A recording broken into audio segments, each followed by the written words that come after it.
वो जो किसानों की दुनिया है वो कैसी है, क्या चल रहा है, क्या वो कर रहे हैं, क्यों वो मर रहे हैं, सारी चीजें मैं आज आपसे डिस्कस करना चाहती हूँ। जब मैं लिखता हूँ कि भी पंजाब में आज एक किसान मर गया है या मैं कहूँ यूपी में 2 किसान मर गए हैं अखबारों के बेस के ऊपर, तो मुझे ट्रोल जो सामना करना पड़ता है वो कहते हैं कि आप उनकी बात कर रहे हैं जिनको तो मर जाना चाहिए। लोग ये नहीं समझते कि उसका जिसका 3 महीने की पैदावार जो है टमाटर की और वो उसको फेंकनी पड़ी है, तो आपने कभी सोचा कि उसकी लाइवलीहुड पे क्या असर पड़ता होगा? हम ये कहते हैं ये तो होता है। 17 राज्यों में किसान परिवार की औसतन आय जो है वो 20,000 रुपए साल की। टमाटर प्याज के भाव बढ़ गए तो मतलब इन्फ्लेशन आ गया, मतलब फूड का में पैसे बढ़ जाना मतलब इन्फ्लेशन आ गया। कई जगह आपने देखा होगा पिक्चर्स आती हैं कि किसान खड़ा है, ढेरी पड़ी है उसकी अनाज के नीचे और वो कोई डिस्ट्रिक्ट ऑफिशियल है उसके सामने हाथ जोड़ के खड़ा है कि आप माई बाप है हमारा ये भी। 16 साल के बीच में भारत के किसानों को 45 लाख करोड़ रुपए का नुकसान हुआ।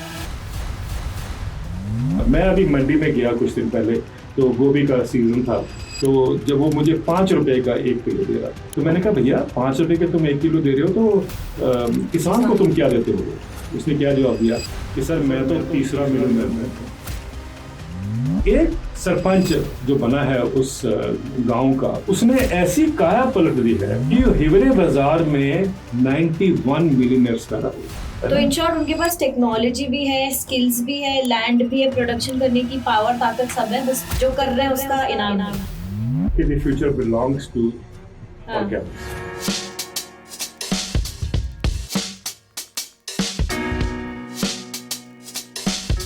Hi everyone, welcome to Level Up with Anona and to my brand new series True Stories of Organic Industry. इस सीरीज में मैं वो 6 ऐसे एक्सपर्ट्स लेके आई हूँ जिन्होंने लिटरली अपने अपने फील्ड में रेवोल्यूशन लाया है।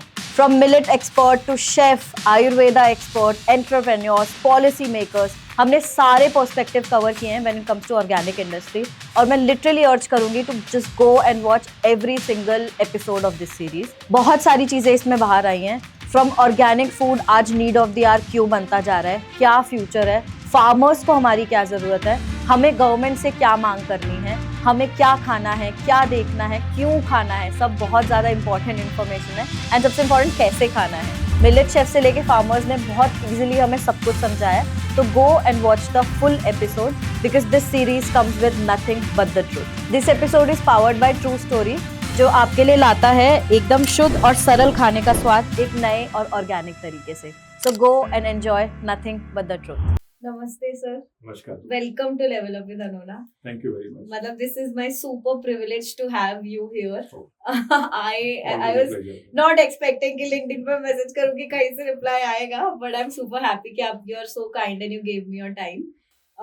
ये जो मैं मुझे लगता है कि जो भी एग्रीकल्चर को समझने का प्रयास करते हैं, I think it is our duty to stand up and then try to spend as much time explaining the issues. या मतलब सर आप ही की वीडियोस से सीखा है कि बहुत जरूरी है जो चीजें चल रही हैं उनको एक आम जनता तक पहुंचाने का, क्योंकि वो चीज मेरे दिमाग में कहीं ना कहीं स्टक करती है कि हम आम जनता कहीं ना कहीं नेग्लिजिबल होके बैठी हैं। किस मतलब नोइंगली नहीं, अननोइंगली नहीं, किसकी क्या गलती है मैं नहीं बोलूंगी, बट है कि एटलीस्ट एक थॉट तो हम अपने इस पॉडकास्ट से अगर 10 लोगों के दिमाग में भी वो थॉट एक घुस गया तो I think I would be successful there. So thank you so much for joining. And आज का जो मेरा मेन मोटिव है कि इंडिया, हमारा भारत एक कृषि प्रधान देश है और किसानों से 50% एग्रीकल्चर कर रहे हैं, रफली कर रहे हैं जो इस इंडिया में एग्रीकल्चर करते हैं। तो उस दुनिया की, वो जो किसानों की दुनिया है वो कैसी है, क्या चल रहा है, क्या वो कर रहे हैं, क्यों वो मर रहे हैं, सारी चीजें मैं आज आपसे डिस्कस करना चाहती हूँ। बट शुरुआत अगर मैं आपसे पूछूं सर कि भारत में किसान और खेती, ये दोनों चीजों का इस समय क्या एक दर्जा है, क्या कर मतलब वेयर डू वी स्टैंड? इस आजकल के समय में जब हम बात करते हैं कि हम 5 ट्रिलियन इकोनॉमी बनने जा रहे हैं in a couple of years from now, अगर हम देखना चाहें कि वहाँ उस देश में या उस परिप्रेक्ष्य में किसान कहाँ खड़ा है, तो इट इज क्लियर कि वो डिस्ट्रेस में है। किसान भयंकर संकट से गुजर रहा है और कहीं भी देश को भी उसको कोई सुध नहीं है। कि भाई किसान कैसे जीवित है, या खबरें भी जब आती हैं अखबारों में कि भाई किसान ने आज 2 ने या आज 3 ने आत्महत्या की है, तो एक ट्रोल का मैं अक्सर सामना करता हूँ, and I think that will tell you the reality of this country's thinking. जब मैं लिखता हूँ कि भी पंजाब में आज एक किसान मर गया है, या मैं कहूँ यूपी में 2 किसान मर गए हैं अखबारों के उसके बेस के ऊपर, तो मुझे ट्रोल जो सामना करना पड़ता है वो कहते हैं कि आप उनकी बात कर रहे हैं जिनको तो मर जाना चाहिए। सच में? और ये भी लिखते हैं कि भाई ये तो किसान तो हैं, देश के ऊपर बोझ हैं, इनको जितना जल्दी उतार देंगे उतना देश का भविष्य उज्जवल रहेगा। और जब मैं ये सुनता हूँ तो दुख तो होता ही है कि ऐसा देश जिसमें पढ़े लिखे लोग, क्योंकि अगर आप ट्वीट कर रहे हैं तो ये पढ़े लिखे लोग ही ट्वीट करते हैं, और अगर ये सोचते हैं वो, इतनी नफरत है उनके दिल में किसानों के प्रति। एक तो है कि डिस्कनेक्ट है, वो तो हम सब जानते हैं, लेकिन दूसरा नफरत है। There is a contempt against farmers in this country. और मुझे समझ नहीं आता क्यों नफरत है, क्योंकि किसान तो अपना दायित्व निभा रहा है, वो तो आपको देश में आपकी थाली को परोस रहा है रोजाना, खुद भूखे पेट सोता है, और लेकिन आपको कभी कष्ट नहीं हुआ, या शायद इसलिए ही वो अनकंसर्न्ड है क्योंकि उसको पता है कि बड़ा कॉम्प्लेसेंसी आ जाती है ना कि भी अवेलेबल है, इजीली अवेलेबल है, so he doesn't have to worry about your think twice. और इसीलिए किसान को शायद वो for them it doesn't matter कि वो एग्जिस्ट भी करता है कि नहीं करता। But anyway this is, but कुछ तो वो रीजन देते होंगे ना कि why do they think this way. अलग अलग उसके हैं तरीके। आपको याद होगा जो पिछले कुछ साल पहले 2020-21 में जो प्रोटेस्ट हुआ था किसानों का दिल्ली के बॉर्डर्स पे, और उसमें प्राइमरीली किसान नॉर्थ जोन के थे वहाँ पर, पंजाब, हरियाणा, उत्तर प्रदेश, राजस्थान वगैरह। लेकिन वहाँ पर भी अगर आपको याद होगा तो मीडिया ने एक इमेज देने की कोशिश की या दिखाने की कोशिश की कि ये खालिस्तानी है, ये मिलिटेंट्स हैं, और ये कईयों ने ये कहा कि सब किसान तो बहुत अमीर है, वो तो सैडिस्टिक प्लेजर ड्रॉ करते हैं ऐसे प्रोटेस्ट करके। और एक उनका ये भी कहना था कि भाई कुछ लोग ट्रैक्टर्स पे आप देखते हो तो बड़ा म्यूजिक सिस्टम लेके चलते हैं, तो उनका कहना था कि 2-2 लाख के तो ये म्यूजिक सिस्टम लेके चलते हैं, तो ये कहाँ से क्राइसिस में हुए। तो ये सब बातें जब कही गई हैं तो दुख तो होता है उस कम्युनिटी को जिसको लेबल कर दिया जाए कि आप एंटी नेशनल है या आप खालिस्तानी है। तो ये तो एक दिक्कत तो हर एक को आती है, but I am so glad कि उसका कोई वो रिस्पॉन्स नहीं मिला जो जैसे नॉर्मली यू एक्सपेक्ट कि एक ने ये कहा दूसरे ने ये कहा। सो उन्होंने अपना संयम बरता, और उसके बाद आपने देखा ही है कि ultimately more than 1 year they were on the roads. अब आप देखिए, कभी सोचा ही नहीं जो लोग ये बोलते हैं कि एक आदमी प्रोटेस्ट करने आया या किसान प्रोटेस्ट करने आया सड़कों पे, ट्रॉली में वो सोया, पूरा 1 साल उन्होंने अपना गुजारा उस ट्रॉली में। नो प्लीज टेल मी, कौन सी कम्युनिटी है जो वो 2 दिन के लिए भी सड़क पे प्रोटेस्ट करके दिखा दे, और फिर वो बोला जाता है कि साहब ये तो अमीर किसानों का एक पैम्पर्ड सा ये या स्पॉन्सर्ड प्रोटेस्ट था। मुझे बताइए, मैं अमीर का मुझे नहीं पता कितने अमीर होंगे देश में, लेकिन I am willing to offer as much money as they want, अगर वो 1 साल क्या 6 महीने भी रह के दिखा दे सड़क पर। So the point is people are so indifferent कि उनको लगता है कि ये तो कोई मैटर ही नहीं करता किसान। और जबकि अगर आज देश खड़ा है तो मेरा ये मानना है, और मैंने हर जगह ये कहा है, कि actually it is the farmer who is subsidising the country. We have never realise that कि हमें कैसे उसको सब्सिडी मतलब सब्सिडी हमें कैसे दे रहा है या किस रूप में दे रहा है। We have never understood that. तो यही एक कारण है, क्योंकि डिस्कनेक्ट है, we don't want to talk about farmers. तो एक इंप्रेशन जो जाता है बाय द बिग मीडिया, वो ये है कि भाई these are the pampered slots, और इनको मतलब ऐश क्या कहते हैं उसको हिंदी में, आप कहते हैं कि ऐश है इन लोगों की। हाँ, that's what they believe. And they also because they see sometimes वो एसयूवी लेके आ रहे हैं, या आप देखिए ना, after all it's a big country, और किसान जो हैं अगर वो खुद भी लॉस में है पंजाब में भी या कहीं भी, तो लेकिन फिर भी उनकी फैमिलीज बाहर हैं, एम्प्लॉइज हैं, बच्चे उनके पढ़ने के बाहर चले गए हैं। बट सर ये जनता में बहुत ही कम परसेंटेज होगी जो अगर जो एसयूवी देख भी रहे हैं लोग, लेकिन ये वोकल क्लास भी तो है। हाँ। अगर ये वोकल कम्युनिटी आपके खिलाफ खड़ी हो जाती है नेशन में, तो एक इम्प्रेशन तो जाता है ना लोगों में, तो वही हुआ। Anyway the point I am trying to make is कि ये हमारा जनरल एक है कॉन्टेम्प्ट है हमारे अंदर कि इनको हटाओ, इनको कुछ ना दो, you know, that's the kind of feeling. और फिर इकोनॉमिक टर्म्स में उसको हम जस्टिफाई भी कर देते हैं कि फिस्कल डेफिसिट कंट्री का बढ़ जाएगा, and so on. I think we need to understand the bigger picture before we understand कि भाई वो crisis क्यों है आखिरकार. हाँ, तो मैं अगर आपने जैसे ही बताया, मैं वो जो 20-21 की चलो प्रोटेस्ट या जितनी भी प्रोटेस्ट होती है, क्या है किसान का दर्द, क्या होता है, किस चीज की प्रोटेस्ट, जिन लोगों को अगर नहीं पता है क्या. देखिए, समझने की बात कोई डिफिकल्ट नहीं है अगर हम जानना चाहें. कॉर्पोरेट्स हैं देश में, and I have nothing against them. पर मुझे ये समझ नहीं आता कि कभी आपने देखा वो जंतर मंतर पे प्रोटेस्ट करे कि हमारा कर्जा माफ कर दो. कभी आपने देखा? नहीं. या अगर आप बॉम्बे में भी हैं तो बॉम्बे में कभी आपने देखा कहीं प्रोटेस्ट करते? ये क्या बात है कि किसान को ही सड़कों पर आना पड़ता है. अगर किसान ने कर्जा माफ करवाना है अपना, तो उसको जब तक वो आके प्रोटेस्ट नहीं करेगा, लाठियां नहीं खाएगा, किसी की टांग तोड़ना, किसी का वो करना, तो सिंपल चीज होगी ना ये. तो ये उसको क्यों एक कॉस्ट देनी पड़ती है? अपना जो नॉर्मल में रूटीन में ये काम होना चाहिए. अब देखिए ना, 16 लाख करोड़ रुपया पिछले 10-11 साल में कॉर्पोरेट्स का माफ हो गया. मैंने तो कोई देखा ही नहीं किसी पे लाठियां बजाई हो किसी ने. हाँ जी, किसानों को कुछ भी काम हो, अगर आज उनको बोलना है कि भाई मेरी मक्की नहीं बिक रही है, तब उनको सड़कों पे आना पड़ता है. आप उनको बोलिए कि अभी सोयाबीन का दाम नहीं मिल रहा उसको मध्य प्रदेश में, तब बेचारा सड़कों पे है. अब गेहूं का दाम ना कहीं मिले, वहां भी सड़कों पे है. तो कोई एक ऑर्गेनाइज कमेटी नहीं है इसके लिए. आप देखिए ना कि टमाटर पैदा किया किसान ने, हम कहते हैं कि साहब हमारी किसान जो है एफिशिएंट नहीं है. उन्होंने पूरा सब कुछ जो भी उसको technology and all those use करके अप्रोप्रिएटली उसने प्रोड्यूस की अच्छी क्रॉप, वो लेके मंडी में आता है. मंडी में देखता है कि उसका दाम जो है वो 2 रुपए पे है. What does he do? वो अपने फेंक देता है टमाटर और गुस्से में चला जाता है. कुछ आत्महत्या भी करते होंगे. अब ये जो टमाटर का भाव, आलू का भाव, प्याज का भाव जिस तरीके से वोलेटिलिटी में है या फ्लक्चुएट करता है, लोग ये नहीं समझते कि उसका जिसका 3 महीने की पैदावार जो है टमाटर की, और वो उसको फेंकनी पड़ी है, तो आपने कभी सोचा कि उसके लाइवलीहुड पे क्या असर पड़ता होगा, उसके परिवार पे क्या असर पड़ता होगा? उसके बच्चों के भी तो शौक हैं, उसकी फैमिली के भी खर्चे हैं. What does he do? हम क्या करते हैं उसको? हम ये कहते हैं ये तो होता रहता है. एज सिंपल एज दैट, ये जवाब मिलता है हमें. लेकिन कभी एम्प्लॉयज के साथ हो जाए, जरा देखिए, एम्प्लॉयज को आप 1 महीना तनख्वाह रोक के देख लीजिए, आपको रोक ही नहीं पाएंगे. वो सारा सिस्टम जो है कोलैप्स हो जाएगा. And every government will try to specify this the employees and so on. लेकिन व्हाट अबाउट फार्मर्स? कभी आपने देखा कि कोई एक कहता है रिस्पॉन्स ऐसा आए फेवरेबल कि किसान को महसूस हो कि मैं भी इस देश का सिटीजन हूँ? ये नहीं महसूस होता. पर वही क्यों, इसकी कोई ऑर्गेनाइज कमेटी क्यों नहीं है इसके लिए कि इनके लिए कि कुछ इनके दे कैन अप्रोच समवेयर, कहीं जा सके, कोई आंसर दे, कोई सोल्यूशन दे, ऐसा? देखिए, जो आपने कहा बेसिकली क्राइसिस इसीलिए है क्योंकि वो ऑर्गेनाइज नहीं है.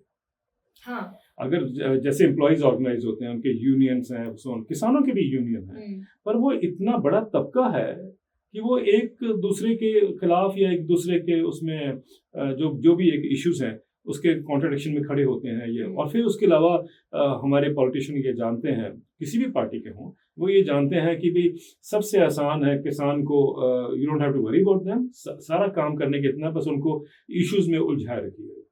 कभी आज देश में अगर हिंदू मुस्लिम हो रहा है तो उनके साथ भी हिंदू मुस्लिम हो रहा है, या अगर अब सिखों का वो आ गया तो वहां पर भी आ जाएगा ग्रेजुअली. मेरा पॉइंट ये कहने का, why do we allow situation to reach that stage? हम क्यों नहीं उसके एमिकेबली उसका सोल्यूशन ढूंढने किसी का? और वही एक रास्ता है देश की. आपसे अगर मैं पूछती हूँ इसको कंटिन्यू करते हुए कि अगर कुछ सोल्यूशन होना चाहिए, क्या होना चाहिए इस चीज के लिए? हाँ, अब ये because it's a huge subject and it is complex also, and lot of people will not be able to see कि इसकी मतलब असली जड़ कहाँ है, जैसे आप कह लें. लेकिन सबसे बड़ी जो क्राइसिस है एग्रीकल्चर में वो ये है कि it is a crisis of denial of income. Denial of income.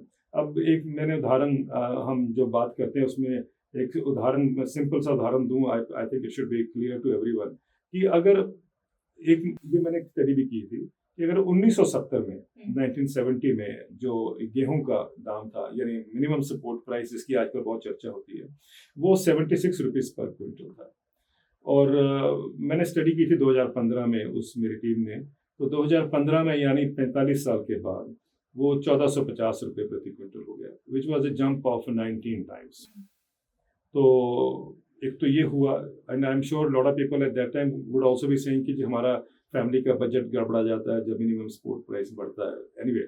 और इसको अगर इनकम पैरिटी के नॉर्म से देखा जाए कि ये तो फार्मिंग क्लास है, what happens to the other sections of the society. तो जो गवर्नमेंट एम्प्लॉयज़ हैं उनकी तनख्वाह मतलब सिर्फ बेसिक पे और डीए मैंने काउंट किया था, बेसिक पे और डीए जो है वो 120 से 150 गुना बढ़ा, और यूनिवर्सिटी के प्रोफेसर एंड लेक्चरर्स का 150 से 170 गुना बढ़ा in those 45 years. School teachers क्योंकि उनकी सैलरी 1970 बहुत कम होती थी तो वो 280 से 320 गुना बढ़ी, और किसान की 19 गुना बढ़ी। 19 गुना। अब आप बताइए उसी सिस्टम में किसान कैसे सरवाइव करेगा। तो आत्महत्याएं का दौर आप जानते ही हैं, आत्महत्याएं हो रही हैं डिस्ट्रेस में, और भी चीज़ें जो बॉडी के ऑर्गन्स भी या कई लोग बेचते हैं, ये सब हो रहा है। और लेकिन कहीं ना कहीं हम शायद इनडिफरेंट हो जाते हैं, क्योंकि हमें ये लगता है कि जो शहर के लोग हैं उन्हीं का कॉन्टेम्प्ट है टुवर्ड्स फार्मर्स। तो उनको ये इन्फ्लेशन का कहीं बढ़ गया तो आपको पता ही है कि प्याज के दाम एक बार बढ़े थे तो दिल्ली की सरकार गिर गई थी, तो उनको ये लगता है कि सरकारें अगर गिर जाए तो इन्फ्लेशन हमें कंट्रोल में रखना है। But the price of inflation is being borne by the farmer. सारा बोझ उसके ऊपर है, क्योंकि हम अगर कीमतें नहीं बढ़ने देंगे तो किसान की इनकम कहाँ से आएगी। हर एक चीज़ की इनकम बढ़ जाती है। अगर आप आज कॉफ़ी पीने जाएं किसी कॉफ़ी कियोस्क में तो 300 रुपये कप कॉफ़ी का पीते हैं हम, कोई गिला नहीं करता।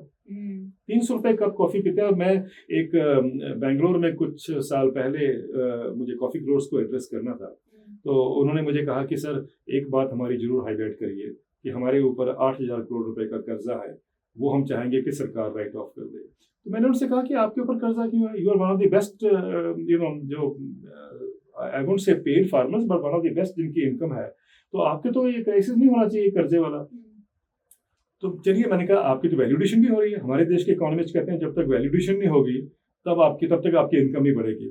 रॉ मटेरियल तो आप प्रोड्यूस करते हैं लेकिन वैल्यूडेशन भी करना किसान का काम है, ये वो कहते हैं, और उसी से इनकम बढ़ेगी। अब देखिए बड़ा इंटरेस्टिंग है कि कॉफी ग्रोवर्स की मैं बात कर रहा था। मैंने कहा आपकी तो वैल्यूडेशन हो गई, आपके पास तो स्टारबक्स भी है, बैरिस्टा भी है, सीसीडी भी है ना, इससे तो और तो आपको क्यों क्राइसिस होना चाहिए। मैंने कहा चलिए एक बात मैं आपके सामने रखता हूँ कि सपोज करिए कि मैं बैरिस्टा में गया या स्टारबक्स में गया, मैंने 300 रुपए का कॉफी का कप पिया, तो उसमें से किसान का शेयर कितना होगा। तो उन्होंने कहा सर जवाब तो हम अभी दे सकते हैं, लेकिन क्योंकि आपने हमें पूछा है तो हम रात को हमें समय दीजिए, हम सारा अरिथमेटिक करके नेक्स्ट मॉर्निंग आपके लेक्चर से पहले हम आपको बता देंगे। यू विल बी शॉक्ड, 300 रुपए में 1 रुपया किसान को जाता है। And this is value addition. किसकी वैल्यूडेशन हुई है? Nobody is asking. ये हाल है। जब आप चॉकलेट खरीदते हैं, एंड आई एम श्योर हमारे देश में चॉकलेट तो हर फैमिली में यूज की जाती है, या बच्चों को देना, बर्थडे है, व्हाटएवर, तो उसमें it's a $2 billion industry globally. Okay, उसमें चॉकलेट में एक स्टडी आती है, वो कहती है कि चॉकलेट का बार जो है एवरेज लेट अस से 100 रुपए का होगा। 100 रुपए का बार जो है वो मेजॉरिटी पॉपुलेशन जो कोकोआ बीन्स ग्रो करते हैं उनकी डेली इनकम है 100 रुपए। आई कांट इवन इमेजिन कि 100 रुपए में कैसे आदमी गुजारा करता होगा।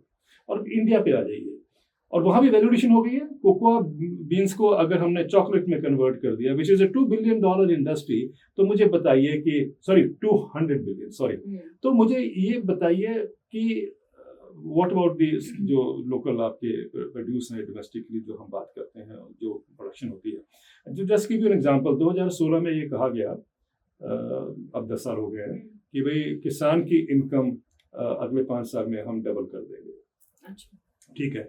मुझे पूछा गया उस दिन टेलीविजन पे, जो ये बजट में कहा गया था, तो मुझे पूछा गया कि भाई किसान की इनकम है कितनी जो हम डबल कर देंगे। मैंने कहा 2 दिन पहले इकोनॉमिक सर्वे सरकार पेश करती है बजट से पहले। उस इकोनॉमिक सर्वे में ये लिखा हुआ है कि 17 states of India, which means रफली हाफ द कंट्री, 17 राज्यों में किसान परिवार की औसतन आय जो है वो 20,000 रुपए साल की है। 20,000 रुपए साल की अगर इनकम है तो इसका मतलब ये हुआ आधे देश में, तो इसका मतलब ये हुआ कि अगर हम पर मंथ बेसिस देखें तो 1700 रुपए से कम उसकी इनकम है महीने का, पर एक महीने का। मैंने हर बार ये कहा कि मैं पंजाब में रहता हूँ या मैं कहीं भी रहता हूँ देश में, 1700 रुपए में मैं गाय नहीं पाल सकता। तो आप ये देखिए कि इतना जो जो लो इनकम रखी गई है या नहीं बढ़ने दी गई है, उसके जो कारण है वो कई सारे होंगे, बट फंडामेंटली जो आपका सवाल था कि उसका मुख्य कारण क्या है, वो यही है कि किसी भी आदमी को किसी भी प्रोफेशन में अगर उसको अपनी जो अधिकार है उसका अगर उतना इनकम मिल जाए तो ही इज कंफर्टेबल, ठीक है ना, रोजाना की जो जिंदगी है उसको वो एड्रेस कर पाता है। लेकिन किसान को नहीं मिल रहा है, तभी तो गवर्नमेंट ने कहा था कि हम डबल करेंगे इनकम को। तो मुझे लगता है कि वो चीज को हमें समझना है कि भाई किसान उसमें कैसे गुजारा करता होगा। ये सोचना कि भाई उन्होंने 2 लाख का म्यूजिक सिस्टम लगाया हुआ, this happens in certain families, मेरे बच्चे भी कहीं पढ़ के अच्छी नौकरी कर सकते हैं, है ना, सब जगह, तो उसका तो कहीं ना कहीं आप देखेंगे उसका इम्पैक्ट है। बट क्राइसिस देखना तो सबके सामने है। मैं वही तो पढ़ रही थी सर, 17% अप्रोक्स अगर जीडीपी को एग्रीकल्चर हमारा देता है, और 50% जो हमने पॉपुलेशन तो एग्रीकल्चर की 50% है, तो फिर कितना डिफरेंस आ जाता है। ये चीजें भी तो लोगों को देखनी चाहिए कि कोई तो रीजन होगा ना इसके पीछे। बिल्कुल ठीक है, लोगों को ये भी समझना चाहिए कि भाई जो एग्रीकल्चर है it is not isolated from the और सेपरेट फ्रॉम द इकोनॉमी जो चल रही है, it is part of that design. मैंने हर जगह कहा है कि एक्चुअली इकोनॉमिक डिजाइन को हमें समझना पड़ेगा। अब जो देखिए लोग यहाँ कहते हैं कि दुनिया में तो किसान बड़े संपन्न हैं, I want to tell them very clearly कि ना तो अमेरिका में, ना कनाडा में, ना यूरोपियन यूनियन में, ना ऑस्ट्रेलिया में, ना जापान में, ये रिच कंट्रीज तो कुछ मैंने आपको गिना दी, इनमें भी किसान भयंकर डिस्ट्रेस में हुए हैं। In a country like France which we all believe is at that level, is at that pedestal कि उनको इनका चीज़ों का फिक्र नहीं होता, वहाँ पर भी जो मेजॉरिटी इनकम है उनकी जो क्या कहते हैं उसकी फार्मर्स की जो इनकम है वो 300 यूरो है। कैन यू इमेजिन 300 यूरो इतनी इनकम है। हमारे यहाँ जो हम कह रहे हैं ना कि भाई 20,000 रुपये साल की है, तो मेरा मतलब कहने का कि ये ग्लोबली देखा है, अमेरिका हो कनाडा हो, सब कंट्रीज में डिस्ट्रेस भयंकर है। एंड अभी भी आजकल प्रोटेस्ट चल रहे हैं यूरोप में, एंड 2 साल पहले भी प्रोटेस्ट हुए हैं, सड़कों पर लोग आते हैं, अभी भी उन्होंने आलू देखा होगा अपने वीडियोस में कि वो आलू फेंक रहे हैं सड़कों के ऊपर, ये सब तो जो हमारे यहाँ हो रहा है वहां भी हो रहा है। The point I am trying to make is ये इकोनॉमिक डिजाइन का हिस्सा है, बिकॉज एक सारी जो इकोनॉमी है वो एग्रीकल्चर के ऊपर खड़ी है, ये तो हम मानते हैं, चाहे अमेरिका में हो चाहे इंडिया में हो। रॉ मटेरियल जब तक सस्ता नहीं होगा तो जो इनके प्रॉफिट्स हैं वो नहीं बढ़ सकते। सो एवरीवन्स एम इज कि एग्रीकल्चर को एक्सप्लॉइट करो ताकि उनकी जो अपनी पूरी प्रोडक्शन सिस्टम है वो उनका इकोनॉमिकली वायबल रहे। What you call as economic reforms, वो इसलिए है कि उनका रहे, लेकिन एग्रीकल्चर में जो रिफॉर्म्स होने चाहिए उस पर किसी ने सोच नहीं दी और ना ही को लेना चाहता है, simple reason because then what do you exploit. But sir अगर फिर इंडिया की बात करें तो जैसे हमने बोला कि 50% लोग एग्रीकल्चर का ही काम कर रहे हैं, और वो अगर इसी गति से नहीं बढ़ते रहे तो फिर जो हम इंडिया का बोलते हैं कि डेवलपिंग कंट्री से डेवलप कंट्री बनने जा रहा है, वो हो पाएगा? That's the question being asked. सब लोग पूछ रहे हैं सवाल कि अगर आपकी 5 ट्रिलियन इकोनॉमी भी हो जाती है और आपकी तकरीबन 90% पॉपुलेशन की जो इनकम है वो स्टेबल है या उससे बढ़ नहीं रही है, तो फिर किसका विकास हुआ? ये सवाल तो उठाया जा रहा है, लेकिन इसको जो जिन मुख्य धारा के जो हमारे इकोनॉमिस्ट हैं, जिनको ये पॉलिसी मेकर्स हैं, उनको इस चीज को एड्रेस करना चाहिए था। आप देखो ना, तकरीबन 80 साल हो गए हैं आज़ादी के बाद रफली, तो 80 साल अगर हो गए हैं तो आई थिंक सबको दिखना नहीं चाहिए कि भी डिस्पैरिटी क्यों है, इतनी भयंकर, इतनी डिस्क्रिमिनेशन क्यों है कि भी एक तबके को हमने इग्नोर किया हुआ है और बाकी जो लोग हैं वो उनकी इनकम बढ़ती है। अभी 8वां वेतन शुरू हो गया है, उन्होंने कहा था कि 2026 में वेतन आयोग वो शुरू हो गया। 8वां वेतन आयोग में कितनी सैलरी बढ़ेगी ये तो किसी ने ध्यान नहीं दिया कि कितनी बढ़ेगी, मतलब जो जनता आम जनता है, लेकिन सबको पता कि इनकम राइज होगा। फिर उसके बाद 10 साल बाद फिर 9वां वेतन आयोग आएगा, फिर उसके 10 साल बाद 10वां वेतन आयोग आएगा। अब इंटरेस्टिंग देखिए, एक किसान नेता ने, उसने बड़ा अच्छा काम किया, महाराष्ट्र के किसान नेता ने, उसने प्रधानमंत्री को चिट्ठी लिखी। अच्छा। उसने कहा जी जब ये 8वां वेतन आयोग आएगा तो उसमें एक फिटमेंट फैक्टर अप्लाई किया जाता है। ये fitment factor not many people in this country know, क्योंकि इकोनॉमिस्ट ने क्या किया हुआ कि वो उन्होंने अपना वो रेशियो बना लिया कि भाई अगर हम इसको 2.5 से मल्टीप्लाई कर देंगे जो बेसिक पे पहले थी लास्ट वेतन आयोग में, तो आपको नया वेतन आयोग की वो मिनिमम जो बेसिक होनी चाहिए वो आपको पता चल जाएगी। अभी कहा जा रहा है कि पिछले उस वेतन आयोग में 18,000 रुपये बेसिक थी, तो अब ये कह रहे हैं कि भाई इसमें 42-45 के आसपास 45,000 के आसपास ये इनकम हो जाएगी। और मैंने आपसे कहा था किसान की 20,000 रुपये इनकम है इन हाफ द कंट्री। हाँ जी। और एक सिचुएशन ये है, अगर पूरी कंट्री का भी देख लें तो वो कहता है कि स्टडी सेज कि 10,218 रुपये is the average monthly income of A farming family, 10,218 रुपये में। और इस सिचुएशन को देखते हैं तो इसी तरीके से अगर मल्टीप्लाई करते गए, फिटमेंट फैक्टर लगता गया, तो 2046 में जब 10वां वेतन आएगा तो चपरासी की जो सैलरी है या लोएस्ट जो एम्प्लॉय है उसकी सैलरी 4.5 लाख रुपए होगी। कभी आपने सोचा जब 4.5 लाख रुपए चपरासी की सैलरी होगी तो what will happen to the farmer? उसकी तनख्वाह कितनी, उसकी प्राइस कितना बढ़ेगा उसकी क्रॉप्स की, या उसकी इनकम कितनी बढ़ेगी? Nobody has worked on this. एक सेक्शन को तो हम पूरा रास्ता बनाया हुआ हमने कि कैसे उनको जंप देना है, ठीक है, I am nothing against that. तो मेरा सिर्फ ये कहना कि ये जंप हम किसान को भी तो दे सकते हैं।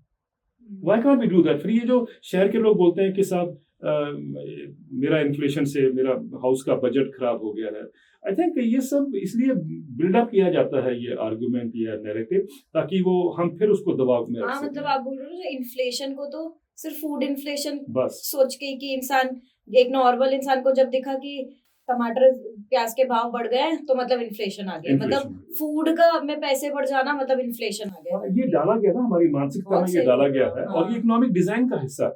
अभी आप देखोगे अभी कुछ दिनों में डेवोस की मीटिंग होगी, वहां पर कभी देखा ना कभी एग्रीकल्चर की बात भी होती है। अगर एग्रीकल्चर की होती है तो ये होता है कि भाई कॉर्पोरेट्स कैसे आके एग्रीकल्चर करें, उनका ये इंटरेस्ट नहीं कि किसान कैसे वो उनकी वायबिलिटी क्या है या वो इकोनॉमिकली ग्रो करते हैं, ये बातें नहीं होती है। वहां पर ये होता है कि भाई कॉर्पोरेट आएंगे तब जाके दुनिया का जो एग्रीकल्चर है उसको, क्राइसिस को या प्रोग्रेस को देखा जाएगा।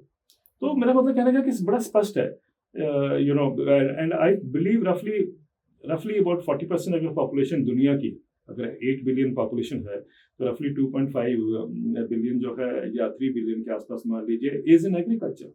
बट मैं सर थोड़ा स्टूपिड क्वेश्चन हो सकता है, पर जो मेरे दिमाग में आ रहा है मैं आपसे पूछती हूँ कि जैसे आपने बोला कि उनके पास अभी वो सिर्फ एक ही जरिया होता है कि प्रोटेस्ट करो, कुछ भी अपनी सवाल के लिए प्रोटेस्ट करना वही होता है। अब अगर एक किसान, कोई अगर किसान सुन रहा है ये पॉडकास्ट आपको सुन रहा है अगर, तो एक जो सोल्यूशन दे सकते हैं उनसे तो वो कर रहे हैं प्रोटेस्ट, जो हो रहा है नहीं हो रहा है वो सारी चीजें is a different thing. But as a kisan उसको क्या करना चाहिए कि ये सिचुएशन तो है, अब यही है और ये चल रहा है और वो कोशिश कर रहे हैं और पता नहीं कब चेंज होगी, और क्योंकि वो किसान है उसने लाइफ टाइम यही देखा और इसके अलावा उसे कुछ आता भी नहीं है। या तो जो आपने ही, मैंने जब आपका सुना कि आपने बोला या तो वो लेबर्स बन जाते हैं, छोड़ देते हैं, सुसाइड कर लेते हैं, ये होता है। बट अगर वो खुद करे तो आप क्या सलाह दोगे कि उसको एटलीस्ट ये करे कि जहां है उस सिचुएशन से तो ऊपर उठ के आता है? अब ये आपने ही बेसिकली अपने ही सवाल का जवाब भी दे दिया एक तरीके से। आपने ये कहा कि वो क्या करे, जो वो कर सकता है वो कर रहा है। आप मुझे बताइए कि अगर वो एक एप्लीकेशन लेके या एक मेमोरेंडम लेके चीफ मिनिस्टर के पास चला जाता है तो you think things will follow in line? ऐसा तो हुआ ही नहीं, वरना तो 80 साल में तो उन्होंने बहुत कुछ किया होगा। लेकिन the fact of the matter is कि उनका क्राइसिस तो वहीं का वहीं खड़ा है और बल्कि वो बद से बदतर होता जा रहा है ना जी। तो उस क्राइसिस में वो क्या कर सकता है? He can protest. मैं भी हालांकि मानता हूं कि भाई एवरी अदर डे किसान प्रोटेस्ट करते हैं, हमें भी अच्छा नहीं लगता और हम भी किसानों को कहते हैं कि भैया हर रोज प्रोटेस्ट नहीं होनी चाहिए। पर वो हमें जब जवाब देते हैं कि सर बताओ मैं करूं क्या। अब देखिए ना, सपोज करिए मक्की की फसल है, मक्की की फसल तो आप कुछ दिन के लिए रख सकते हैं, ठीक है कि नहीं। अब वो उस दिन तो आपने डिसीजन ही कोई नहीं लिया, तब तक तो वो मक्की की फसल भी उसकी खराब हो जाती है। तो क्या करेगा? या तो उसको डंप करेगा, या जिस भाव पे कोई खरीद रहा है उसको देके आ जाएगा, और या फिर वो अपना प्रोटेस्ट करेगा। अगर जितना लार्ज स्केल में होगा तो उतना उनकी नंबर्स बढ़ जाते हैं। तो यही करते हैं। और क्यों नहीं कि हमारा सिस्टम इसको एब्जॉर्ब कर पाए कि भैया ये हमारे ही देश के लोग हैं, इनको भी इतना क्राइसिस हो रहा है, तो we need to step out. एक कदम हमें भी आगे लेके चलना चाहिए कि उनकी मदद करें, उनको ये बोलना भी ना पड़े। गिड़गिड़ाते क्यों है? ये जब आपने देखा होगा पिक्चर्स आती हैं कि किसान खड़ा है, ढेरी पड़ी है उसके अनाज के नीचे, और वो कोई डिस्ट्रिक्ट ऑफिशियल है उसके सामने हाथ जोड़ के खड़ा है जी कि आप माई बाप है, हमारा ये लिखवा दीजिए। क्यों होता है? और देखिए ना, हर जगह बोला जाता है ease of doing business. I appreciate that कि आप चाहते हैं कि भाई सिंगल विंडो क्लियरेंस हो और भी दिक्कतें उसमें से हो जाए। और कभी किसी ने ये नहीं पूछा कि कितने स्टेप्स लिए गए हैं ईज ऑफ डूइंग बिजनेस में। मुझे ये समझ नहीं आता कि जहां रोजाना क्राइसिस है उसमें ईज ऑफ डूइंग फार्मिंग क्यों नहीं हो सकती? आप मुझे बताइए कि क्या ये बिजनेस की ही धरोहर है कि उनको जो भी हमारे पास उपलब्ध है करने के लिए उनके लिए ही हम करेंगे? क्यों हम ये ईज ऑफ डूइंग फार्मिंग में नहीं कर सकते? ईज ऑफ डूइंग फार्मिंग क्यों नहीं कर सकते? मेरा सिर्फ ये कहना है कि भी किसान ने बीज बो दिया, बीज से लेकर उसका हार्वेस्ट और मार्केटिंग, उसके उसमें सारा स्टेज है उसकी पूरी, उसमें हर स्टेज पे दिक्कत है उसको, हर स्टेज पे दिक्कत है। Can't be system evolve ease of doing farming kind of index? और करना क्या, आप इसमें पंजाबी में कहते हैं ना हिंग लगे ना फटकड़ी, because ease of doing farming means आपने वो स्टेप्स लिए which make it easy for the farming system, है ना, ठीक है। अब आपने वो किया, उसमें सिस्टम आपके पास बहुत बड़ा है देश में, एग्रीकल्चर के बहुत सारे डिपार्टमेंट्स हैं, कंसर्न डिपार्टमेंट्स हैं, यूनिवर्सिटीज हैं। यूनिवर्सिटीज को बोले हम कि ease of doing farming index आप तैयार करिए, डिपार्टमेंट्स को बोलिए कि वो उसको वो करें, इंप्लीमेंट करें, एज सिंपल एज दैट। ना उसको एडिशनल खर्चा कहीं आपका हुआ। ईज ऑफ डूइंग बिजनेस में अभी देखिए कुछ लोग इसको रिस्पॉन्ड करते हैं इस तरीके से। जब मैं कहता हूँ कि ईज ऑफ डूइंग फार्मिंग होनी चाहिए तो वो कहते हैं जी ease of doing agri business होनी चाहिए। मैंने तो एग्री बिजनेस कहा ही नहीं। There is a difference between agri business and farming. Farming की कोई मदद नहीं करना चाहता। और आपको हैरानगी होगी, अभी बोला गया है प्रधानमंत्री द्वारा कहीं पर किसी इसमें मीटिंग में कि हमने 40,000 स्टेप्स लिए हैं ईज ऑफ डूइंग बिजनेस में। 40,000 स्टेप्स। मैं तो कहता हूं भाई यहां तो आप 10 ही ले लो, 1,000 तो बात की बात हुई, 10 ही ले लो। पर ये अगर आपने वाकई ही करना है, एंड आई एम श्योर अगर गवर्नमेंट सुन रही है इस बात को, they should wake up to this reality कि यस हमें ईज ऑफ डूइंग फार्मिंग करने की बहुत जरूरत है। बट जो हम रोज सुनते रहते हैं सबका साथ सबका विकास, गवर्नमेंट ने ये किया किसान के लिए, ये सारी चीजें आ रही हैं पॉलिसी, तो क्या होता है फिर उनका इम्प्लीमेंट नहीं होती है क्या? नहीं, देखिए जो स्कीम्स आ रही हैं ये भी बड़ा इंटरेस्टिंग है। ये भी लोगों के अंदर इंप्रेशन है कि भैया एग्रीकल्चर में तो बहुत स्कीम्स आती हैं। तो किसान वही ना कि 2 लाख का म्यूजिक सिस्टम लेके चलता है, वो इसीलिए कि इनके पास पैसा बहुत आता है by way of various schemes. तो ये आपको सब बताया जाएगा, होगा कुछ ठीक भी होगा, लेकिन बाय एंड लार्ज अगर वो ठीक होता तो आज इतना डिस्ट्रेस तो नहीं होता एग्रीकल्चर में। एक बात। दूसरी बात है कि there is a study done by a body called as OECD, शायद आपने नाम ना सुना हो। OECD is the Organization for Economic Cooperation and Development, which is the block of the richest trading countries of the world. ठीक है, इसमें बहुत सारी कंट्रीज हैं, यूरोप के, अमेरिका के, जैसे बाकी रिच कंट्रीज हैं वो सब उसमें मिला लीजिए। और उनकी एक स्टडी आती है एनुअली, वो ये देखती है कि प्रोड्यूसर सब्सिडी इक्विवेलेंट की भाई प्रोड्यूसर को कितना सपोर्ट मिल रही है।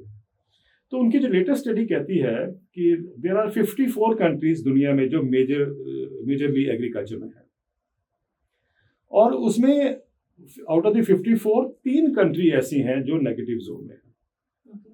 वियतनाम, अर्जेंटीना और इंडिया।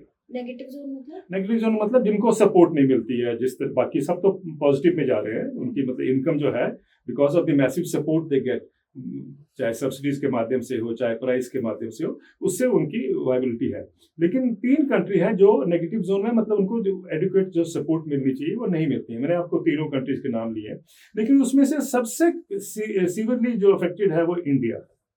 और वो कहता है कि इंडिया में तकरीबन 20% का लॉस है, किसान लॉस है। अब ये OECD is a rich trading block, इन्होंने सारी दुनिया का अध्ययन किया, तो उन्होंने इंडिया की भी स्कीम्स को इंक्लूड किया होगा। सिंपल चीज है, अगर मैं आपको एक एक स्कीम सुनाना शुरू कर दूं तो nobody will be keen to listen, लेकिन उन्होंने सब कुछ किया है। उसके बावजूद उन्होंने कहा कि साहब ये लॉस हो रहा है, और India is the only country जहां पर कि हमने उसको सपोर्ट नहीं किया एडिक्वेटली। अब वो कहते हैं कि वियतनाम और अर्जेंटीना भी अपने किसानों की भरपाई, जो लॉस है उसको भरपाई करते हैं by way of budget support. ठीक है, इंडिया में कुछ नहीं होता। अब इसको यहाँ पर ही खत्म ना करें हम। एक स्टडी इसी की OECD की आई थी, 2017-18 में आई थी। उन्होंने कहा था कि सन 2000 से लेके, उससे पहले तो ये स्टडी होती नहीं थी, 2000 से लेके 2016 यानी 16 साल हो गए, 16 साल के बीच में भारत के किसानों को 45 लाख करोड़ रुपए का नुकसान हुआ। मुझे मालूम है अनोना की ये आपने भी आज पहली बार सुना होगा। 45 लाख करोड़ का नुकसान किसानों को हुआ भारत में। कहीं आपने इसकी चर्चा किसी यूनिवर्सिटी में सुनी? कभी आपने किसी मीडिया पे सुना इसको? कहीं आपने असेंबली में सुना कि कहीं वो बात हुई हो, या पार्लियामेंट में सवाल पूछा गया हो? अगर इसमें से 5 लाख करोड़ भी अगर इंडस्ट्री का हो गया होता तो सारा देश खड़ा हो गया होता कि पॉलिसी पैरालिसिस हो गई है, इनको इकोनॉमिक स्टिमुलस पैकेज दीजिए, इनको टैक्स कट्स दीजिए, ये सब बातें होती। लेकिन क्योंकि किसान का हुआ, किसी के कहते हैं ना जूं भी नहीं रहेगी आंखों पे, ये हालात है इस देश के। मुझे समझ नहीं आता वो कम्युनिटी जो 45 लाख करोड़ का नुकसान सह गई और उसने फिर भी उफ नहीं की।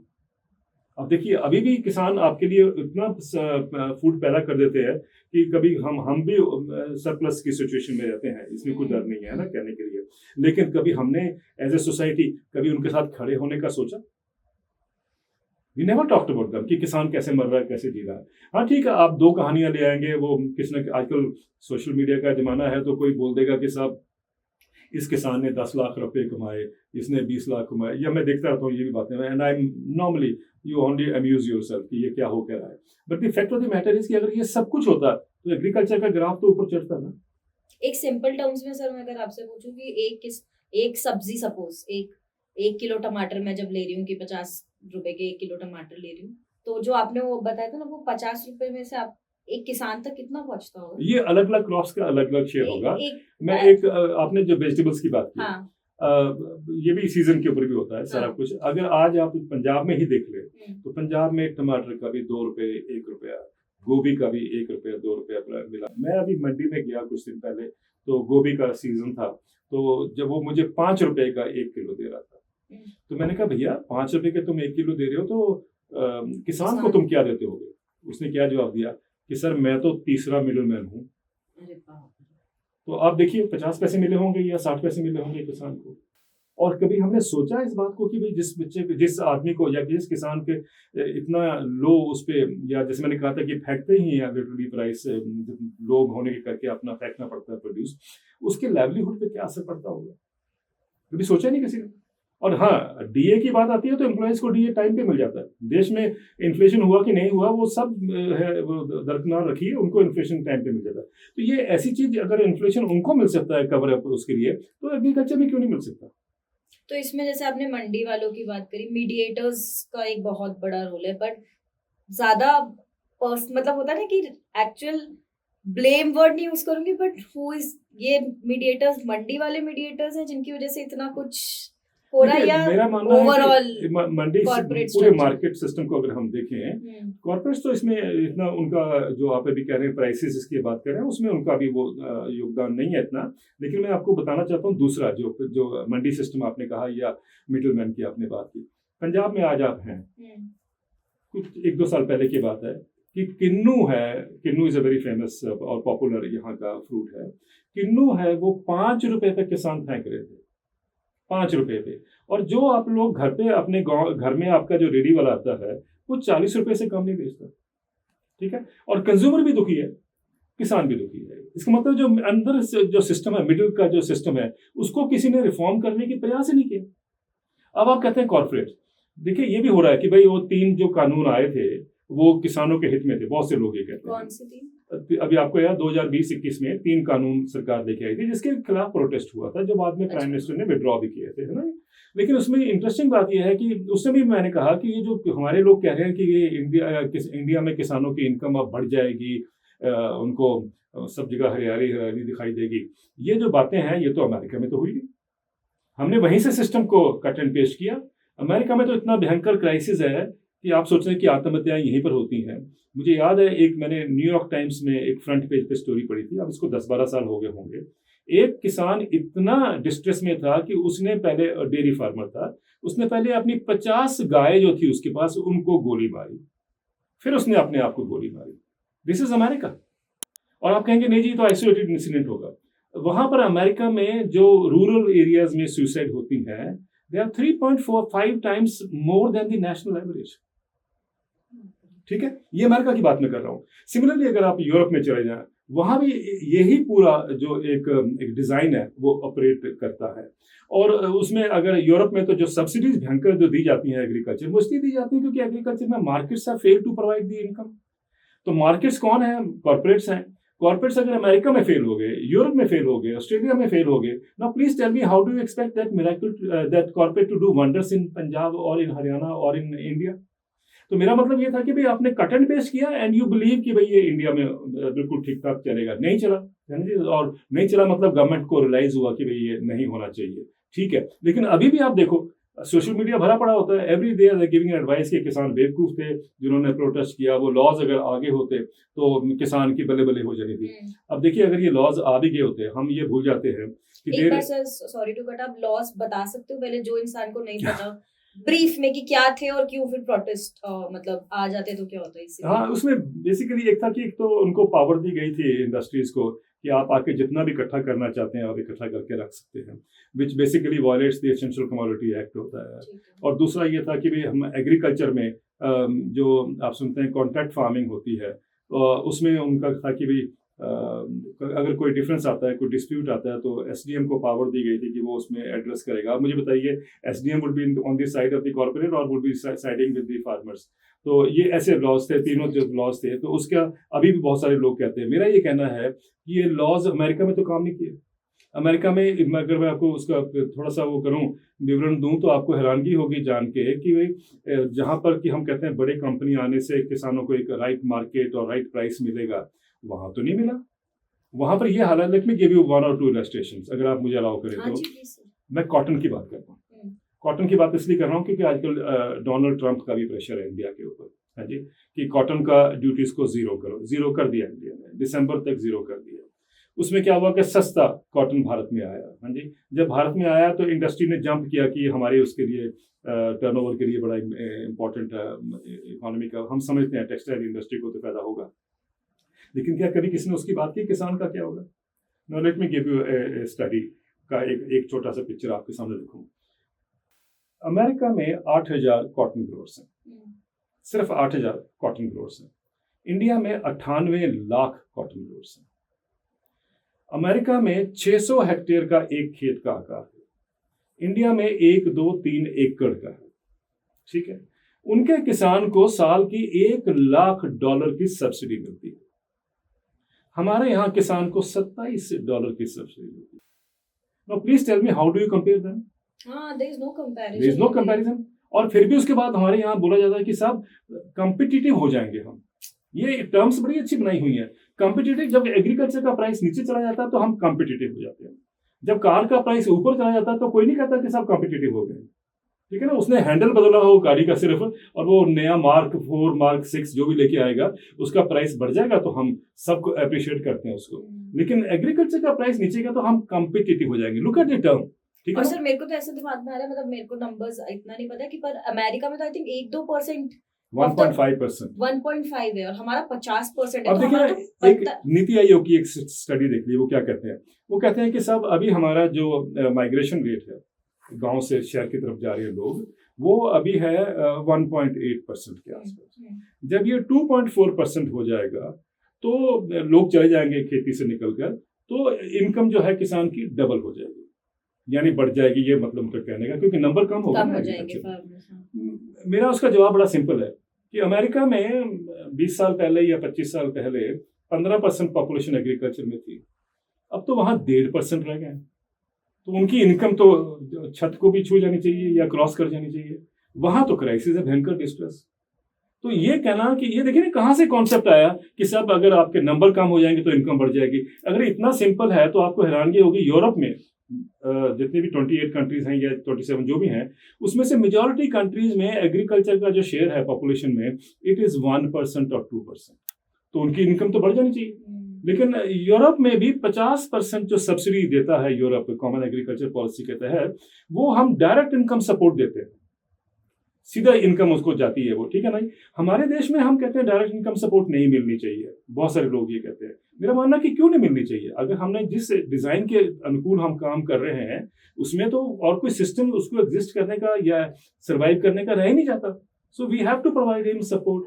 तो अच्छा फिर ये कहा जाता है कि साहब एग्रीकल्चर ही है ऐसा जिसमें सपोर्ट चाहिए होती है। देखिए ये भी वोकैबुलरी के खेल है सारे। जैसे मैंने आपको कॉम्पिटिटिवनेस की बात बताई है ना, कि प्राइस गिर गया तो हम कॉम्पिटिटिव हो गए। ऐसे ही देखिए आप कि अगर हम बाकी सिस्टम को भी देखते हैं जो ये डिजाइन बनाया गया, जब किसान को पैसा देना है या सपोर्ट देनी है तो हम कहते हैं सब्सिडी।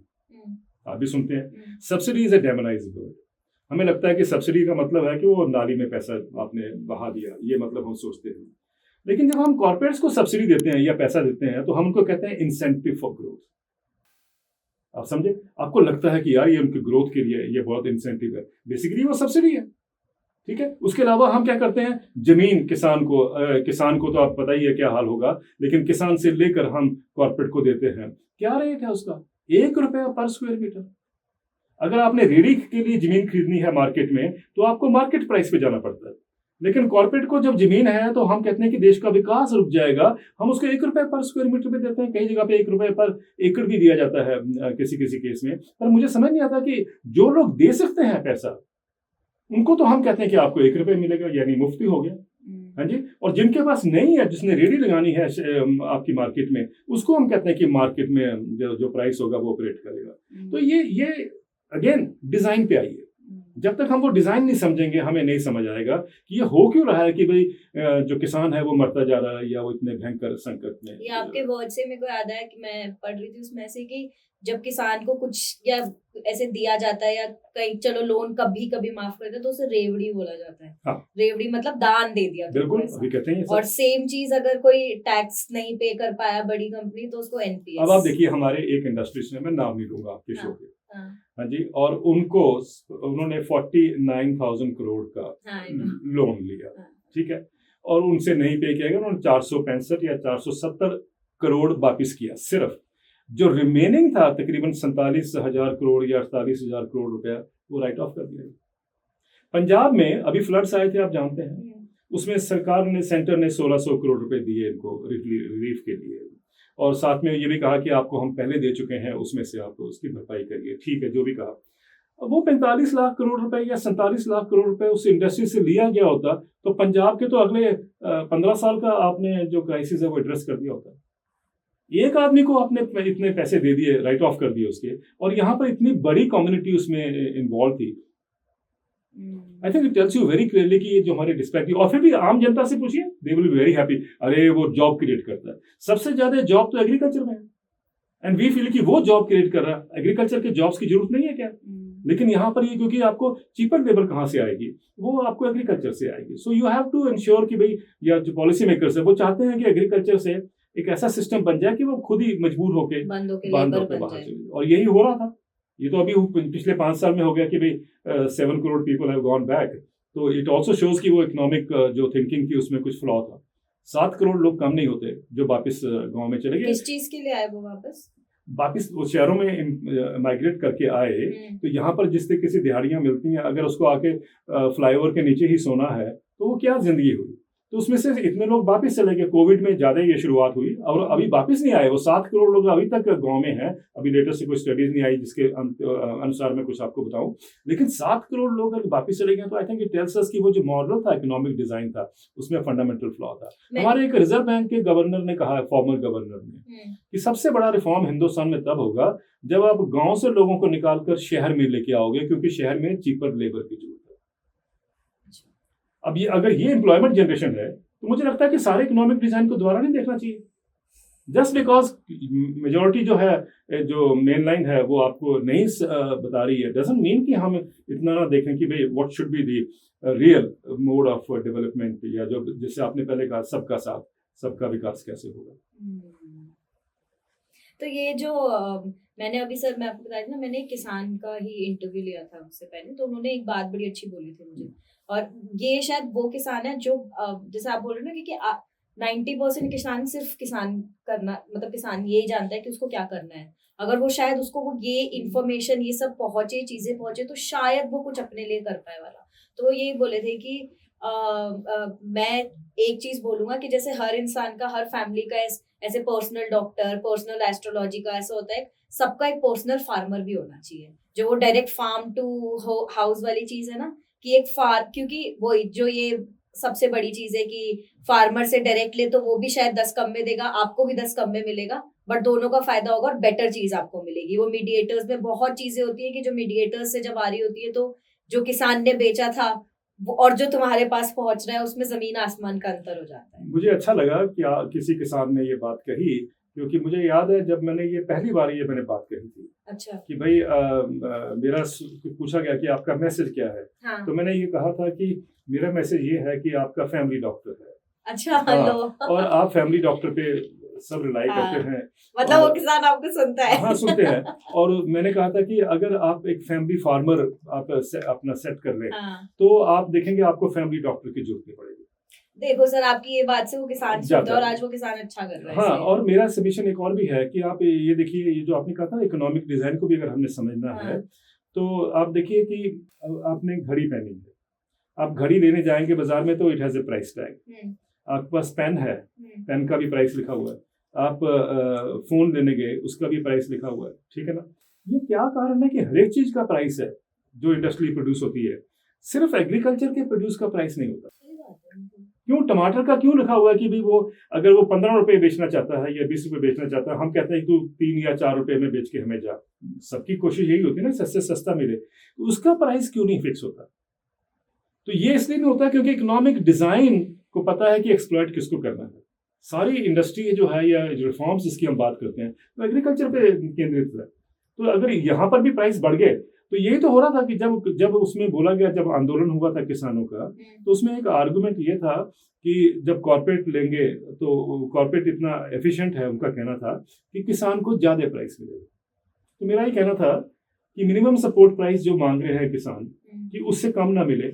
अगर आप उससे ज्यादा देने को पहले तैयार हो तो फिर आपको प्रॉब्लम क्या है? लेकिन प्रॉब्लम यह था कि सब उनके जो प्रॉफिट्स हैं वो कम हो जाते हैं। सो बेसिकली सारी लड़ाई है वो प्रॉफिट्स के लिए है, कंट्रोल एंड प्रॉफिट, या पावर वहीं पर है तो ये उसके लिए है। लेकिन the price is being paid by the poor farmer, और it's not in small numbers, it's a huge number in a country like India. आज दुनिया में सबसे, अगर आप देखें सारी दुनिया को देख लीजिए, सबसे largest number of farmers are in India. एक टाइम पे चाइना में भी होते थे but now that has come down, लेकिन इंडिया में सबसे लार्जेस्ट है। और मुझे समझ नहीं आता कि why are we worried, why we think economically जो हमें को बताया जाता है कि हमें गांव से निकाल कर लोगों को शहर में लाना है। I am waiting for the day जब शहर के लोग छोड़ के गाँव में जाए। और अब तो जैसे आपने बोला 7 करोड़ लोग, इनफैक्ट अब तो लोग ये, लेकिन इनकी वायबिलिटी जब लोगों को नजर आएगी ना, अगर इनकी इनकम भी बढ़ जाती है उसी रेशियो में, तब आप देखेंगे लोग माइग्रेट करेंगे वापस, क्योंकि reverse migration is the need for this country. हालांकि मैं जानता हूं मेरी इस बात को बहुत से लोग उसको नकारा करते हैं क्योंकि उनको लगता है कि यही ग्रोथ का सिस्टम है। अब मैंने कहीं रिपोर्ट पढ़ रहा था कि दुनिया में जितने शहर हैं, ठीक है, they are in 2% of the land. अच्छा, मुझे समझ नहीं आता कि 2% में हम वो घिटोज में क्यों बना के लोगों को रख रहे हैं, जबकि जो बाकी लैंड है वो एक्वायर की जा रही है। आप देख रहे हैं किस गति से की जा रही है, क्योंकि उनको लगता है कि वहाँ मैंशंस बने, गोल्फ कोर्सेज बने, ये सब बातें वहाँ पर हो, उनके मतलब जो भी उनके लग्जरी का है वो वहाँ पर हो। लेकिन मुझे समझ नहीं आता कि हम एग्रीकल्चर को क्यों नहीं इकोनॉमिकली वायबल करते कि वो लोग गाँव में गाँव में रहें, जो गाँव के लोग हैं, और बाहर से बल्कि गाँव में आए। अब तभी तो जो 7 करोड़ लोग वापस गए हैं आफ्टर द, जो ये स्टडी बताती है, जो हमें आज 46% टेक्निकली गाँव में रहते हैं, या एग्रीकल्चर में जो वर्कफोर्स है वो 46% है। तो अगर वो लोग गांव में हैं, अगर उनकी वायबिलिटी और बढ़ जाए, आपको उनकी इनकम भी नजर आए, तो बाकी जो शहर में कौन चाहता है कि यहाँ आके गार्ड बना जाए? आप मुझे बताइए किसका शौक है? अगर मैं यहाँ तो आजकल रिक्शे नहीं चलते हैं, लेकिन मैं देखता हूँ जब मैं हैदराबाद जाता हूँ या किसी और प्रदेश में जाता हूँ, तो वहां पर आप एवरी सेकेंड रिक्शे वाला, कभी मैं बैठ जाऊँ तो पूछता हूँ भाई तुम कहाँ से आते हो? सब गाँव से आते हैं। हाँ, क्योंकि खेती में कुछ है नहीं है तो रिक्शा चला रहे हैं। और इनफैक्ट अपने नॉर्थ की तो काफी है, मतलब मैंने असम का मैंने एक रिक्शे वाले से पूछा, तो जो रिक्शा चला रहा था कहीं पर, मैंने पूछा तुम्हारी जमीन थी? कहता हाँ जी। कितने एकड़ थी? कहता 30 एकड़। अपना 30 एकड़ वो मतलब उसको रख के यहाँ पर आके मजदूरी कर रहा है। बेच दी होगी कम पे, और बेच दी होगी, चलो फैमिली होगी, लेकिन उसको पता ही नहीं है कि उसका कितना इकोनॉमिक वैल्यू है या उसको कितना हो सकता है। I think we as a policy we should design such a policy जहां पर कि जो आपने शायद पहले इस्तेमाल कर ही लिया कि सबका साथ सबका विकास हो, और हो सकता है, देयर इज नो डिनाइंग कि ये नहीं हो सकता है, पर कहीं पर वो फितरत में नहीं है। बट ये जो जैसे अब ऑर्गेनिक फार्मिंग, मिलेट्स का इतना प्रमोशन हो रहा है, तो ये सारी चीजें इन पे आई मीन किसान इस पे फोकस करे, इसको बढ़ाए। बिल्कुल ठीक कहा आपने। मिलेट्स के ऊपर अभी हाल में जो रुझान देखा है हमने कि भी everyone is talking about millets के एडवांटेजेस, और होना चाहिए, मैं भी मानता हूँ। बल्कि जब ये डिमांड आ रही थी सिविल सोसाइटी की तरफ से कि मिलेट्स को आप उसमें लेके आइए, मेन स्ट्रीम में या पब्लिक डिस्ट्रीब्यूशन सिस्टम में लेके आइए, तो it was basically demand of the NGOs. अच्छा, ओवर द इयर्स होता गया सारा कुछ, एंड देन मिलेट्स की आज आप देख रहे हैं सब। लेकिन इंटरेस्टिंग देखिए, international year of the rice भी खत्म, sorry international year of the millets भी खत्म हो गया है ना, और सब ने कहा जी कि मिलेट्स बहुत जरूरी है। आज मैं कहीं भी जाता हूँ तो सब बात मिलेट्स की करते हैं। लेकिन मिलेट्स की प्रोडक्शन तो नहीं बढ़ रही। आपके शहरों में ठीक है, अब बड़े ग्लॉसी पब्लिकेशन भी आ गए हैं, बड़े उसमें बड़े शेफ हैं जो आज मिलेट्स की बात करते हैं, सब कुछ ठीक है, बट मिलेट्स की प्रोडक्शन तो नहीं बढ़ रही। क्यों नहीं बढ़ रही? Because there is no price. अब आफ्टर ऑल जो ग्रो कर रहा है उसको कोई वो दाम इतना मिलना चाहिए कि उसका भी तो गुजारा हो। जितना यील्ड राइस और सब कुछ जो उसके एडवांटेजेस हैं, एडवांटेजेस कैसे हैं उसके, देखिए ना, पानी का उपयोग वो नहीं करता, जमीन उससे बिल्कुल आपकी हेल्दी रहती है, आपकी हेल्थ को वो प्रोटेक्ट करता है, पेस्टिसाइड आपको नहीं छिड़कने पड़ते, इस सब की एक इकोसिस्टम सर्विसेज है ना। इकोसिस्टम सर्विसेज के हिसाब से अगर हम प्राइस दे दें इसको मिलेट्स को, तो वो तो आज से 4 या 5 गुना बढ़ जाएगा। यही लोग जो आज बात करते हैं ना शहरों में कि सब मिलेट्स बड़ा हेल्दी है, मैंने ये करना, वही बंद कर देंगे। बंद कर जिस दिन किसान को मिल गया प्राइस तो वो गए। मेरा कहना कि क्यों नहीं हम दोनों एक उसमें चलें, अब उसको भी प्राइस मिले और आपको हेल्दी फूड मिले, ये होना चाहिए ना। We can evolve a system जहां हम 300 रुपए कॉफी का दे सकते हैं। हाँ जी, तो मुझे नहीं समझ आता कि मिलेट्स का हम हायर प्राइस क्यों नहीं दे सकते। अच्छा, तो उनको उतना मिलता नहीं है तो प्रोड्यूस ही कैसे करें? क्योंकि आप देख लीजिए, एरिया नहीं बढ़ा, जब 2 साल हो गए हैं, एरिया नहीं बढ़ रहा, उसकी प्रोडक्शन नहीं बढ़ रही है। तो किसी जगह पे अच्छा काम हो रहा होगा, मैं उसको ना नहीं करता हूँ, लेकिन जो मैक्रो पिक्चर पे हमारे सामने है उसमें तो नहीं हो रहा। तो the point I am trying to make is why are we reluctant to give him the right kind of income. तो मैं ये बोल सकती हूँ, जैसे आपने अभी एक पॉइंट बोला था कि एज इन मैंशंस और वो सारी चीजें करने के लिए 2% लैंड पे हम रह रहे हैं, बाकी सब पे जो चीजें हो रही है, तो ये सारी जो चीजें हो रही है, जैसे अरावली का केस है, अभी अरावली हिल्स की बात इतनी ज्यादा हो रही है, तो ये सारी चीजों का रीजन, ये जो हम क्लाइमेट चेंज देख रहे हैं, डिजास्टर्स देख रहे हैं, तो कहीं ना कहीं ये जो एग्रीकल्चर से रिलेटेड पॉलिसीज हैं वो इसका रीजन है, सब बोल सकते हैं। एग्रीकल्चर जो है, अगर ग्लोबल क्लाइमेट चेंज की हम बात करते हैं तो 34% रफली ग्लोबल फूड सिस्टम से आता है, ग्रीन हाउस गैस एमिशंस। अच्छा, ग्रीन हाउस गैस एमिशन से ही क्लाइमेट बदलता है ना। तो वो जो ग्रीन हाउस गैस एमिशन 34% यहाँ से आ रहा है, basically from the intensive area जहाँ कल्टीवेशन होती है, इंटेंसिव कल्टीवेशन जहाँ होती है, जिसमें मतलब कि पेस्टिसाइड्स, फर्टिलाइजर, भयंकर यूज जो होता है, वो सारा कुछ इसमें कन्वर्ट होता है, ठीक है। और अगर एग्रीकल्चर को हम बदलें तो ऑब्वियस है कि उसका जो क्लाइमेट चेंज का जो इम्पैक्ट है वो कम हो जाएगा। एक तो बात ये है, लेकिन दूसरी बात ये है कि भाई the industry is not giving up.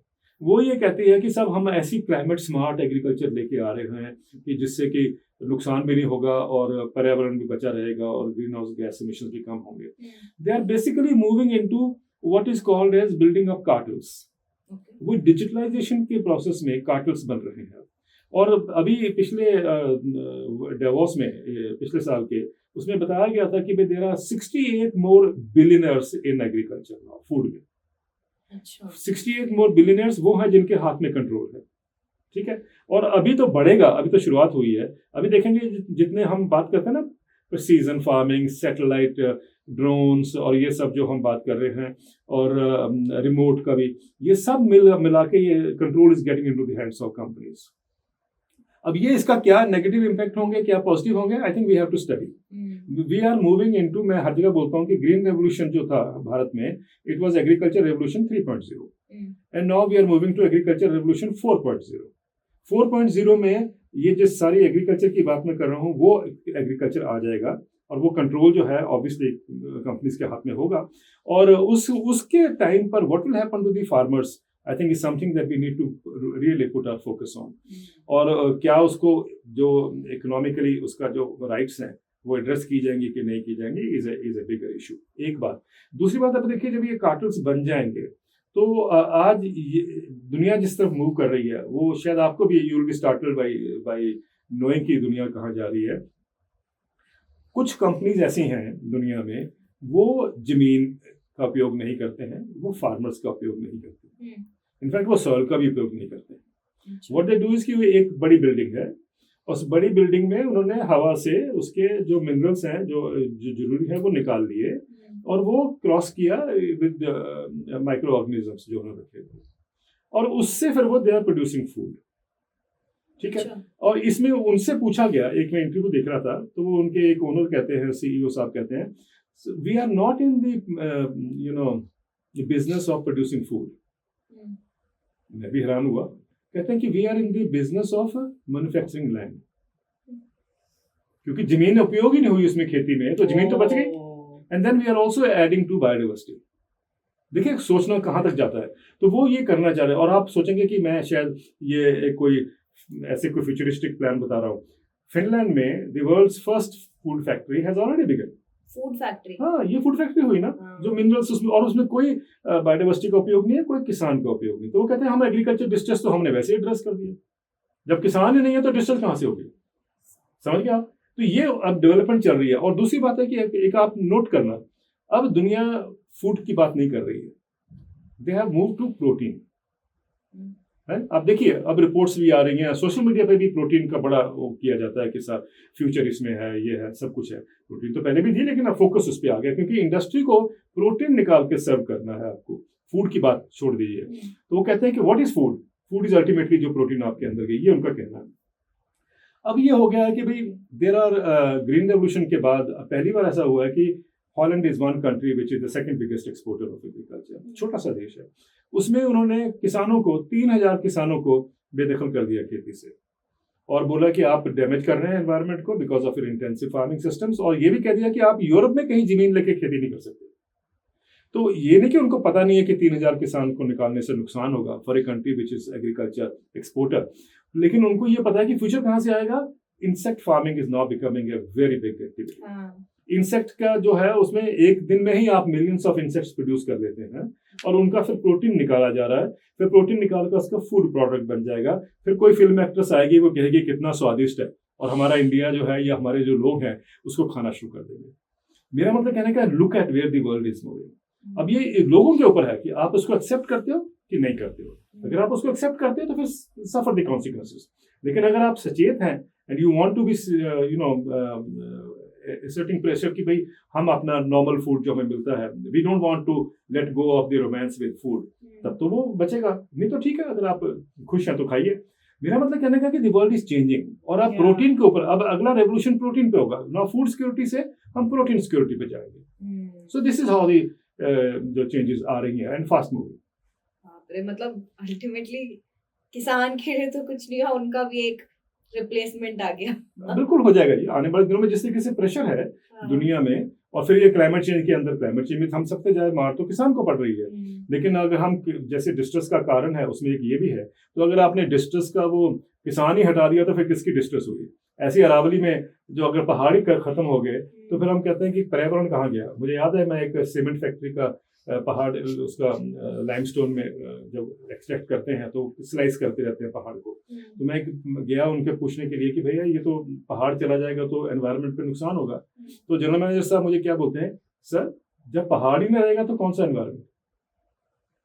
अब ये सोच है, यही लोग जो हैं जो अरावली में भी यही कह रहे हैं कि भाई जब पहाड़ ही में रहेंगे तो फिर कौन सा एनवायरनमेंट आप महसूस करते हो कि खतरे में आ जाएगा। और तभी मेरा सबसे आग्रह यही रहता है कि एक फिल्म आई थी हॉलीवुड की बड़ी अच्छी, डोंट लुक अप, जरूर देखिए, आप जरूर देखिए, आपको पता चल जाएगा कि भी what are they trying to say. एक कॉमेट आना चाहता है, स्ट्राइक कर रहा है इंडिया को, and the president of America जो भी जिसने भी वो रोल इख्तियार किया था उसमें, उन्होंने कहा कि क्योंकि सीईओ ने कह दिया कि इसमें मिनरल्स हैं तो लुक एट दी हमारे स्टॉक मार्केट कैसे ग्रो करेगी, तो उसको आने दिया and the world was destroyed. मुझे लगता है कि don't look up now, look down also. देखो कि हमारे यहाँ पर क्या हो रहा है।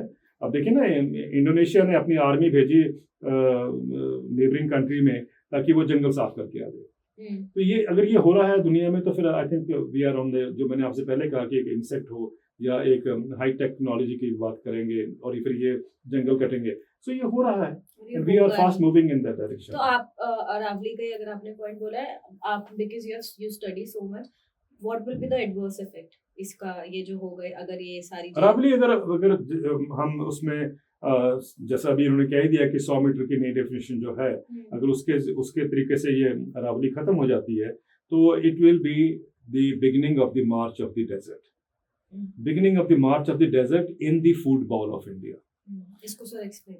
इसका मतलब ये हुआ कि डेजर्ट जो है ये बहुत पुरानी रेंज है जो पहाड़ों की अरावली की, इसने उसको रोका हुआ है, और वो रोका हुआ है, वो एक्सपेंड नहीं कर पाया। आज ये जो फूड बाउल है पंजाब का, हरियाणा का, वेस्टर्न उत्तर प्रदेश का, ये जो फूड बाउल है इसमें ऑब्वियसली कंडीशंस वो हैं जो फूड हम ग्रो कर सकते हैं, लेकिन जब वो गर्म हवा और वो उसके साथ पानी की जो भी हीट में वो नुकसान होगा ही उसका, जब वो आएगी तो डेजर्टिफिकेशन बढ़ेगी, यानी रेगिस्तान बढ़ेगा। रेगिस्तान बढ़ेगा तो ऑब्वियसली आपका जो फूड है उसके ऊपर भी फूड सिक्योरिटी का खतरा भी आएगा।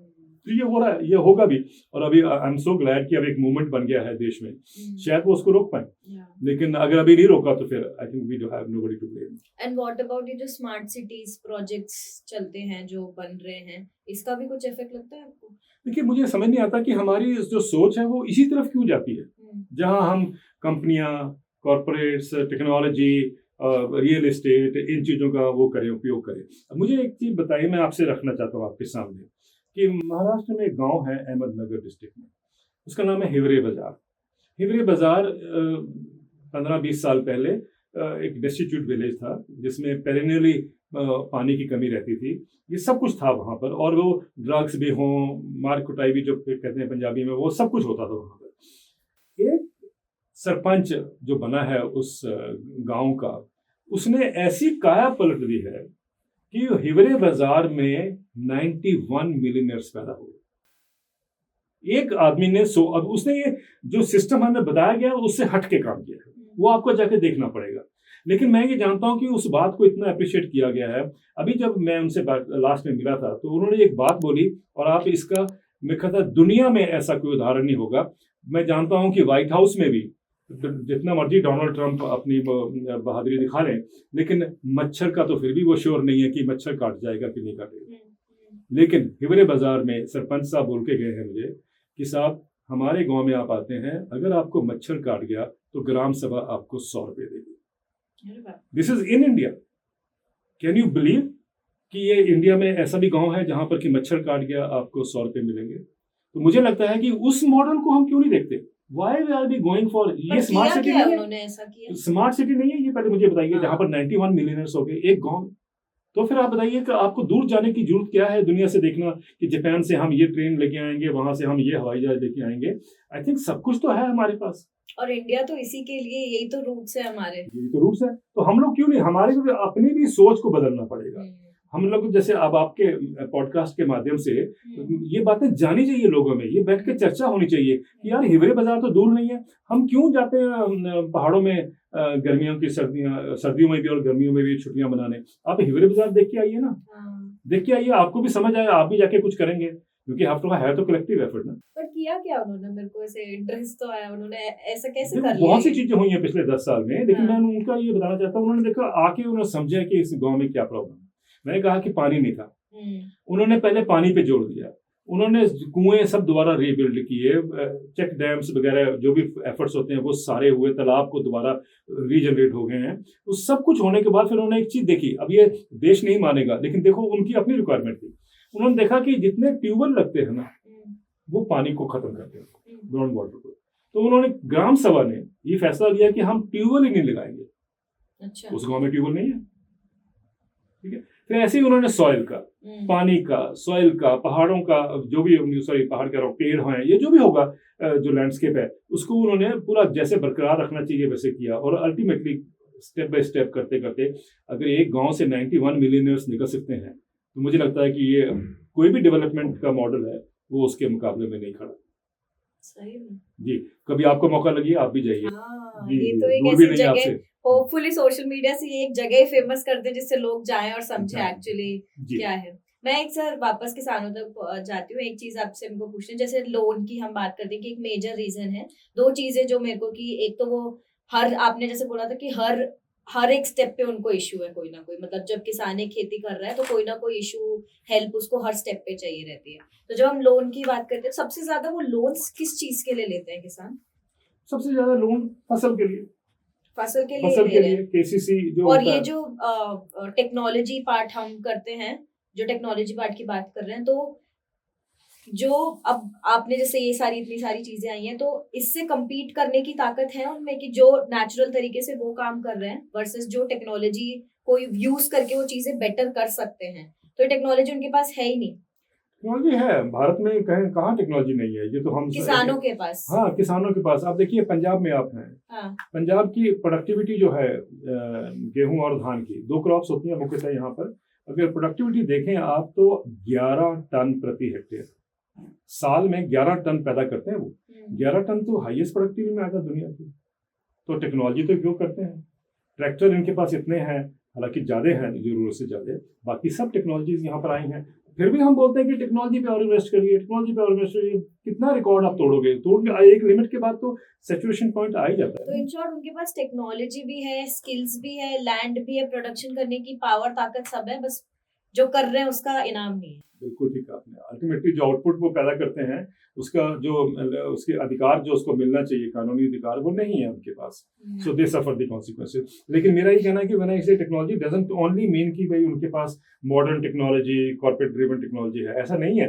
टेक्नोलॉजी तो ये भी हो सकती है जैसा कि उसने हिवरे बाजार में किया था, अपना दिमाग वाली टेक्नोलॉजी भी है। तो जो हमें जरूरत है उसके अनुकूल हमारे पास सब कुछ है। और इंश्योरेंस का क्या, जैसे आपने हेल स्टॉर्म जैसे कि कुछ आ गया, हेल कोई जो आता है कि 3 महीने तक उनकी बिकी नहीं और फसल खराब हो गई, बारिश हो गई, तो ये बात बिल्कुल ठीक है। प्रधानमंत्री फसल बीमा योजना भी है, उससे पहले भी फसल बीमा योजना थी भारत में, लेकिन इन्होंने ठीक किया। लेकिन उसमें दिख ये रहा है कि असली बेनिफिट जाता है कॉर्पोरेट्स को, जो इंश्योरेंस कंपनी है। तो ये सब बातें कही गई हैं, लिखी गई हैं, बोली जा रही हैं, पर कहीं ना कहीं हम उस सिस्टम को रिफॉर्म नहीं करना चाहते कि भाई it should be people's friendly, it should be farmer friendly. उसको अल्टीमेटली गेन होना चाहिए। उसकी जो इनकम है वो 20,000 रुपये साल पे क्यों टिकी हुई है आधे देश में, और वैसे भी सारे देश में अगर 10,218 रुपये किसान की इनकम है, मुझे लगता है कि इट्स टेल्स अस कि भाई सबसे लोएस्ट पैदान पे किसान खड़ा है। और ये भारत का नहीं है, अगर आप दुनिया में भी देखेंगे तो किसान जो है सबके लोएस्ट उस पे रेंज पे खड़े हैं। तो जैसे जो आपका पॉइंट था, एज अ कंज्यूमर हम डायरेक्ट किसान तक पहुंच सकते हैं? ये बात बहुत महत्वपूर्ण है। बहुत से लोग ये सोचते हैं कि कंज्यूमर और फार्मर्स में कोई वो नहीं है, ये कभी एक दूसरे की सपोर्ट नहीं कर सकते हैं। फार्मर्स को तो चलो मार्केट चाहिए, लेकिन कंज्यूमर जो है वो यही चाहेगा कि जितना सस्ता मिले, जो कॉम्पिटिटिवनेस की मैं बात कर रहा था। लेकिन एक उदाहरण है दुनिया में, मैं चाहता हूँ कि सबको समझ आए। वो फ्रांस में जो डेयरी फार्म्स हैं वो बंद हो रहे थे, क्योंकि जब इकोनॉमिकली वायबल नहीं है तो किसान बंद करेगा अपना dairy farm. And it's a big country, तो मॉडर्न भी है टेक्नोलॉजी, जिसकी मैं बंद करने की बात कर रहा हूँ। इट्स सोफिस्टिकेटेड टेक्नोलॉजी वाला जो डेयरी फार्म है उसको बंद किया जा रहा है। एक सज्जन जो ये देख रहे थे, उनको ये समझ आया कि भाई इसका मतलब है कि अगर हम कंज्यूमर थोड़ा सा प्राइस अगर और देते हैं तो ये हो सकता है कि किसान वायबल हो जाए। ठीक है, जिसको कहते हैं ना ब्रेक इवन हो गया। तो उसने क्या किया, उसने एक मूवमेंट शुरू कर दी। एक आदमी ने, निकोलस शबाने करके उसका नाम है और मैं उसका बड़ा एडमायरर हूँ, उसने एक आदमी ने एक मूवमेंट शुरू कर दी और ये बोला कंज्यूमर्स को कि अगर आप 6 पेंस दूध की ज्यादा कीमत दे दो जो मार्केट में अवेलेबल है, तो ये किसान डेयरी फार्म नहीं बंद करेंगे। अब देखिए, शुरुआत होती है छोटे स्केल पे, होते आज ये हालत है कि जो सेकंड बिगेस्ट मिल्क की सेल है वो उस ब्रांड के तहत हो रही है जहां पर कि कंज्यूमर 6 पेंस ज्यादा दे रहा है, सिर्फ 6 पेंस पर लीटर के प्राइस में। तो अगर वहां पर हो सकता है, कंज्यूमर तो सोच तो एक ही है सारी दुनिया में, तो वहां पर हो सकता है तो इंडिया में क्यों नहीं हो सकता? अमूल का भी तो ऐसा ही है ना? अमूल ऐसा नहीं है। अमूल में डिफरेंस है कि अमूल ने तो कोऑपरेटिव बना के उसको आपको मिल्क प्रोवाइड कर रहे हैं, लेकिन यहाँ पर तो कंज्यूमर अपना 6 पेंस ज्यादा देके किसान की वायबिलिटी दिखा रहा है। अब उन्होंने 18 और ऐसे प्रोडक्ट्स में लोगों को बोल दिया है और कंज्यूमर आगे आ रहे हैं। जैसे उन्होंने कहा कि एप्पल है, एप्पल जो मार्केट में बिकता है, अगर उसमें $4 आप और दे दो यहाँ जी साल के, तो आपका किसान जो है, एप्पल जो है किसान है, वो वायबल हो जाता है। उन्होंने देना शुरू कर दिया। मैं आपसे कह रहा हूँ कि ये अगर वहां हो सकता है फ्रांस में, तो ये हिंदुस्तान में भी हो सकता है।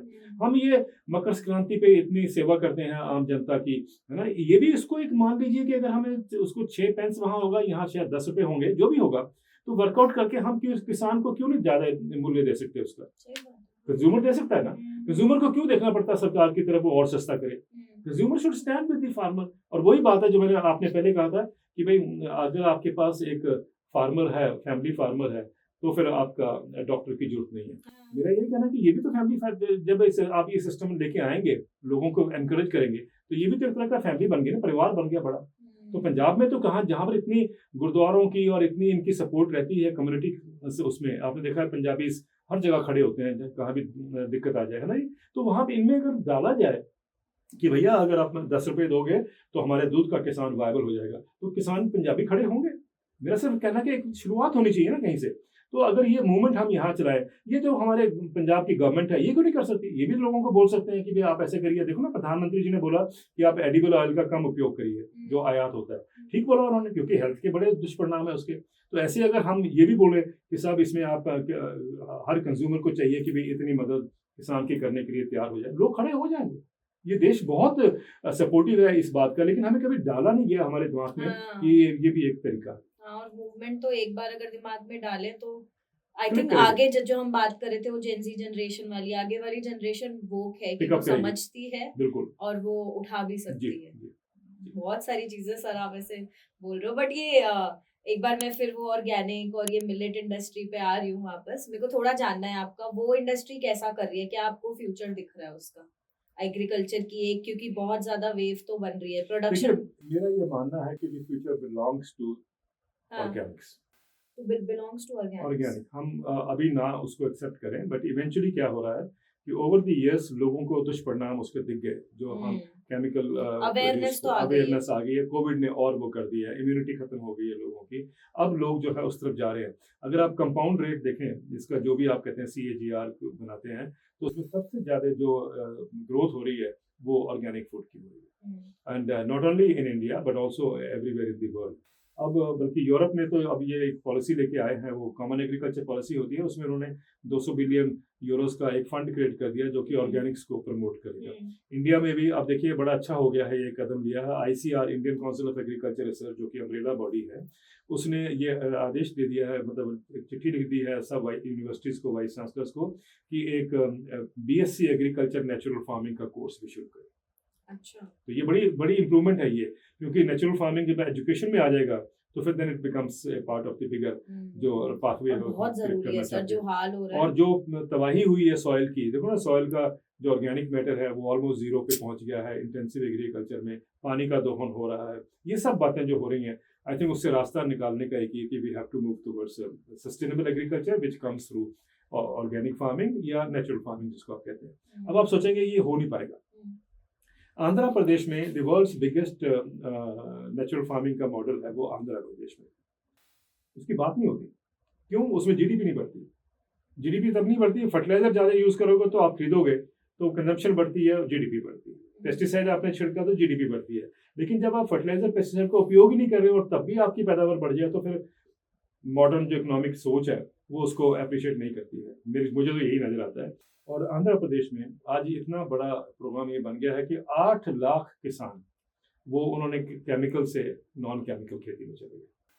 और ये कोई रोमांटिसाइज नहीं कर रहा मैं, after all 8 lakh is a big number. उनका टारगेट ये है कि वो 2030 तक वो उनके 60 लाख किसान हैं, वो 60 के 60 लाख किसानों को वो कन्वर्ट कर देंगे from chemical to non chemical. ये क्यों? बिकॉज गवर्नमेंट की सपोर्ट मिल रही है, गवर्नमेंट सपोर्ट कर रही है। पिछली गवर्नमेंट ने भी किया, अब जो उनकी गवर्नमेंट है वो भी कर रही है। पर मुझे लगता है कि अगर वहां हो सकता है तो सारे देश में भी हो सकता है। So we should evolve a kind of a programme जहां पर हम इकोनॉमिकली वायबल करें एग्रीकल्चर को एंड सस्टेनेबल ऑल्सो, सस्टेनेबल कर दें उसको। तो मुझे लगता है कि आपको रास्ता निकल आएगा सबका साथ सबका विकास का। लास्ट क्वेश्चन सर मैं आपसे पूछती हूँ, अगर कोई एक लॉ आज आपके हाथ में हो कि आज से ही आप इम्प्लीमेंट कर पाओ जो शायद ये सारी किसानों की दिक्कतें कम कर हो जाए, क्या होगा, क्या लोगे? देखिए, मेरा ये मानना है कि इतनी बड़ी जनसंख्या है, उसमें क्राइसिस तो बहुत सारे हैं, उसमें बहुत सी चीजों को एड्रेस करना पड़ेगा। पर एक चीज अगर हम कर दें तो उससे बहुत बड़ा एक इम्पैक्ट पड़ेगा पॉजिटिव। दैट विल बी कि अगर हम मिनिमम सपोर्ट प्राइस जो है उसको हम इस तरीके से लेके आए कि वो सबको मिले, सब फसलों पे मिले, ताकि वो किसान को डिस्ट्रेस ना सहनी पड़े। अभी भी रिपोर्ट्स आ रही हैं, अभी जो सीजन गया है खरीफ की जो मार्केटिंग का, उसमें किसानों को 10 से लेकर 30% का नुकसान सहना पड़ा है। अगर उसको इतनी इनकम ज्यादा मिलेगी तो ऑब्वियसली देश के वो पैसा कहाँ खर्चेगा, वो मार्केट में खर्चेगा तो डिमांड बढ़ेगी तो व्हील्स ऑफ डेवलपमेंट दौड़ेंगे, तो आपकी तो ग्रोथ होगी। तो अगर हमने वाकई ग्रोथ चाहते हैं, और मेरा मानना है कि हाँ, अगर हम ये MSP को कानूनी अधिकार दे दें या MSP को हम ऐसा, ये मैं लगातार बोलता आ रहा हूँ कि अगर हम MSP को ये अश्योर कर दें तो मेरा मानना है कि हमारी जो GDP है वो फर्स्ट टाइम पर ही वो डबल डिजिट में आ जाए। क्योंकि आफ्टर ऑल ये सारी चीजें जो हैं ये उसी चीज को बढ़ावा देती हैं जो जिसको इकोनॉमिक डिजाइन जिस तरीके से बनाया गया है ग्रोथ को मेजर करने का, उसका इजाफा होगा। और ये हम देखेंगे कि India will be in that trajectory. जो कि हमें सबको एज्यूम ही कर सकते हैं कभी ना कभी होगा। कहीं ना कहीं अब हमें उस पर भी लाना है कि हम केमिकल फर्टिलाइजर, केमिकल पेस्टिसाइड का उपयोग कैसे कम करें। तो ये भी बढ़ावा सरकार की तरफ से हो सकता है ये, और वो पॉलिसी के माध्यम से तो उसको एनकरेज करें, उसको लेके आए। लेकिन करने की, जैसे मैंने आपसे कहा कि बीएससी एग्रीकल्चर का नेचुरल फार्मिंग पे कोर्स अगर आ गया है तो ऐसे ही स्टेप्स और आने चाहिए ताकि हम उस डायरेक्शन में मूव कर सकें। और ये तो फ्यूचर होना चाहिए, नेचुरल ऑर्गेनिक फार्मिंग जो आप बोल रहे हो। आई थिंक इसका फ्यूचर में काफी फोकस तो बहुत ज्यादा चाहिए। लॉबी बड़ी स्ट्रांग खड़ी है ना। और इजी भी नहीं है, क्योंकि जैसे ये अभी मैं पहले बात करी थी वीट और राइस, यही सबसे दो बड़ी चीज जो प्रोड्यूस होती है, सबसे ज्यादा कंज्यूम होती है, और जो सबसे ज्यादा सॉइल खराब कर रही है। मतलब ये कैसे इंटेंसिव कल्टीवेशन जो है उससे सॉइल खराब होती है, और हमें रीजनरेटिव एग्रीकल्चर में जाना चाहिए जहां हम सॉइल को रीजनरेट कर पाए, पानी को हम दोबारा उस लेवल पे लेके आए। ये हमारा प्रयास होना चाहिए। तो वी शुड ग्रो क्रॉप्स जिसमें पानी की खपत कम हो, जैसे मिलेट्स। हाँ जी, जैसे मिलेट्स भी है, लेकिन मिलेट्स में हम संकोच क्यों करते हैं उसको दाम देने के लिए। If you really want to encourage, give him a better price, he will do the rest. तो ये होना चाहिए। अगर ये हो जाए, अगर ये जो मैं आपसे उल्टा बोल रही हूँ कि जस्ट इन केस एक पिक्चर दिखाने के लिए कि इफ दिस हैपेंस, कि जो सपोर्ट फार्मर्स को चाहिए मिलेट प्रोडक्शन के लिए वो हो जाए, तो मैंने आपसे कहा कि 4 या 5 गुना आप उसका दाम बढ़ा दीजिए जो ऑलरेडी मिल रहा है। हाँ, तो पिक्चर कैसे चेंज हो जाएगी? पिक्चर लोग, किसान क्यों खेती नहीं कर रहा उसकी, क्योंकि उसको कुछ मिलता नहीं है, उसमें बचता नहीं है जिसको हम कहते हैं। तो वो बचेगा तभी तो वो खेती करेगा। उसको एनकरेजमेंट कहाँ से मिलेगी? जैसे कहते हैं ना, दुकानदार क्या करता है, वो अपना पड़ता देख लेता है। व्हाट इज पड़ता, कि उसको कितना पड़ेगा वो देख लेता है, फिर वो आपको प्राइस लगाता है। किसान का तो पड़ता नहीं देखा जाता कि उसको कुछ बचेगा भी सही कि इसके अंदर नहीं बचेगा। वो जिस दिन हो गया तो किसान को तो फिर इंकरेजमेंट मिल जाती है ना। तो बाकी तो वो कर देगा। और सारी हेल्थ की क्राइसिस, क्लाइमेट की क्राइसिस, बिल्कुल ठीक है, उसका सोल्यूशन है वो। तो वो सोल्यूशन देने को तैयार है, लेकिन आप नहीं देने को तैयार, क्योंकि आप नहीं चाहते कि उसको ज्यादा दाम मिल जाए। मेरा मानना है कि let us rise above this small differences जो हमारे दिमाग में कहीं होंगे। Let us try to help farmers and farmers will stand with you. और इसमें हमारा बहुत बड़ा रोल है। आई थिंक बहुत ही बड़ा रोल है, जो एक नॉर्मल जनता जो देखती है और सिर्फ देखती है शायद कुछ करने का भी टाइम है। But thank you so much sir. आप ये आई थिंक हर इंसान जो कहीं ना कहीं जानना चाहता है आपको, कभी ना कभी, आई एम जस्ट सरप्राइज, जैसे फार्मर ने भी आपको सुन के इम्प्लीमेंट किया and he is doing good there. तो एक इंसान भी सुन के अगर कुछ अच्छा करे तो बहुत कुछ चेंज हो सकता है। और आप ये बहुत एग्रेसिवली कर रहे हैं, I keep seeing. So thank you so much for doing whatever you're doing. Thank you so much.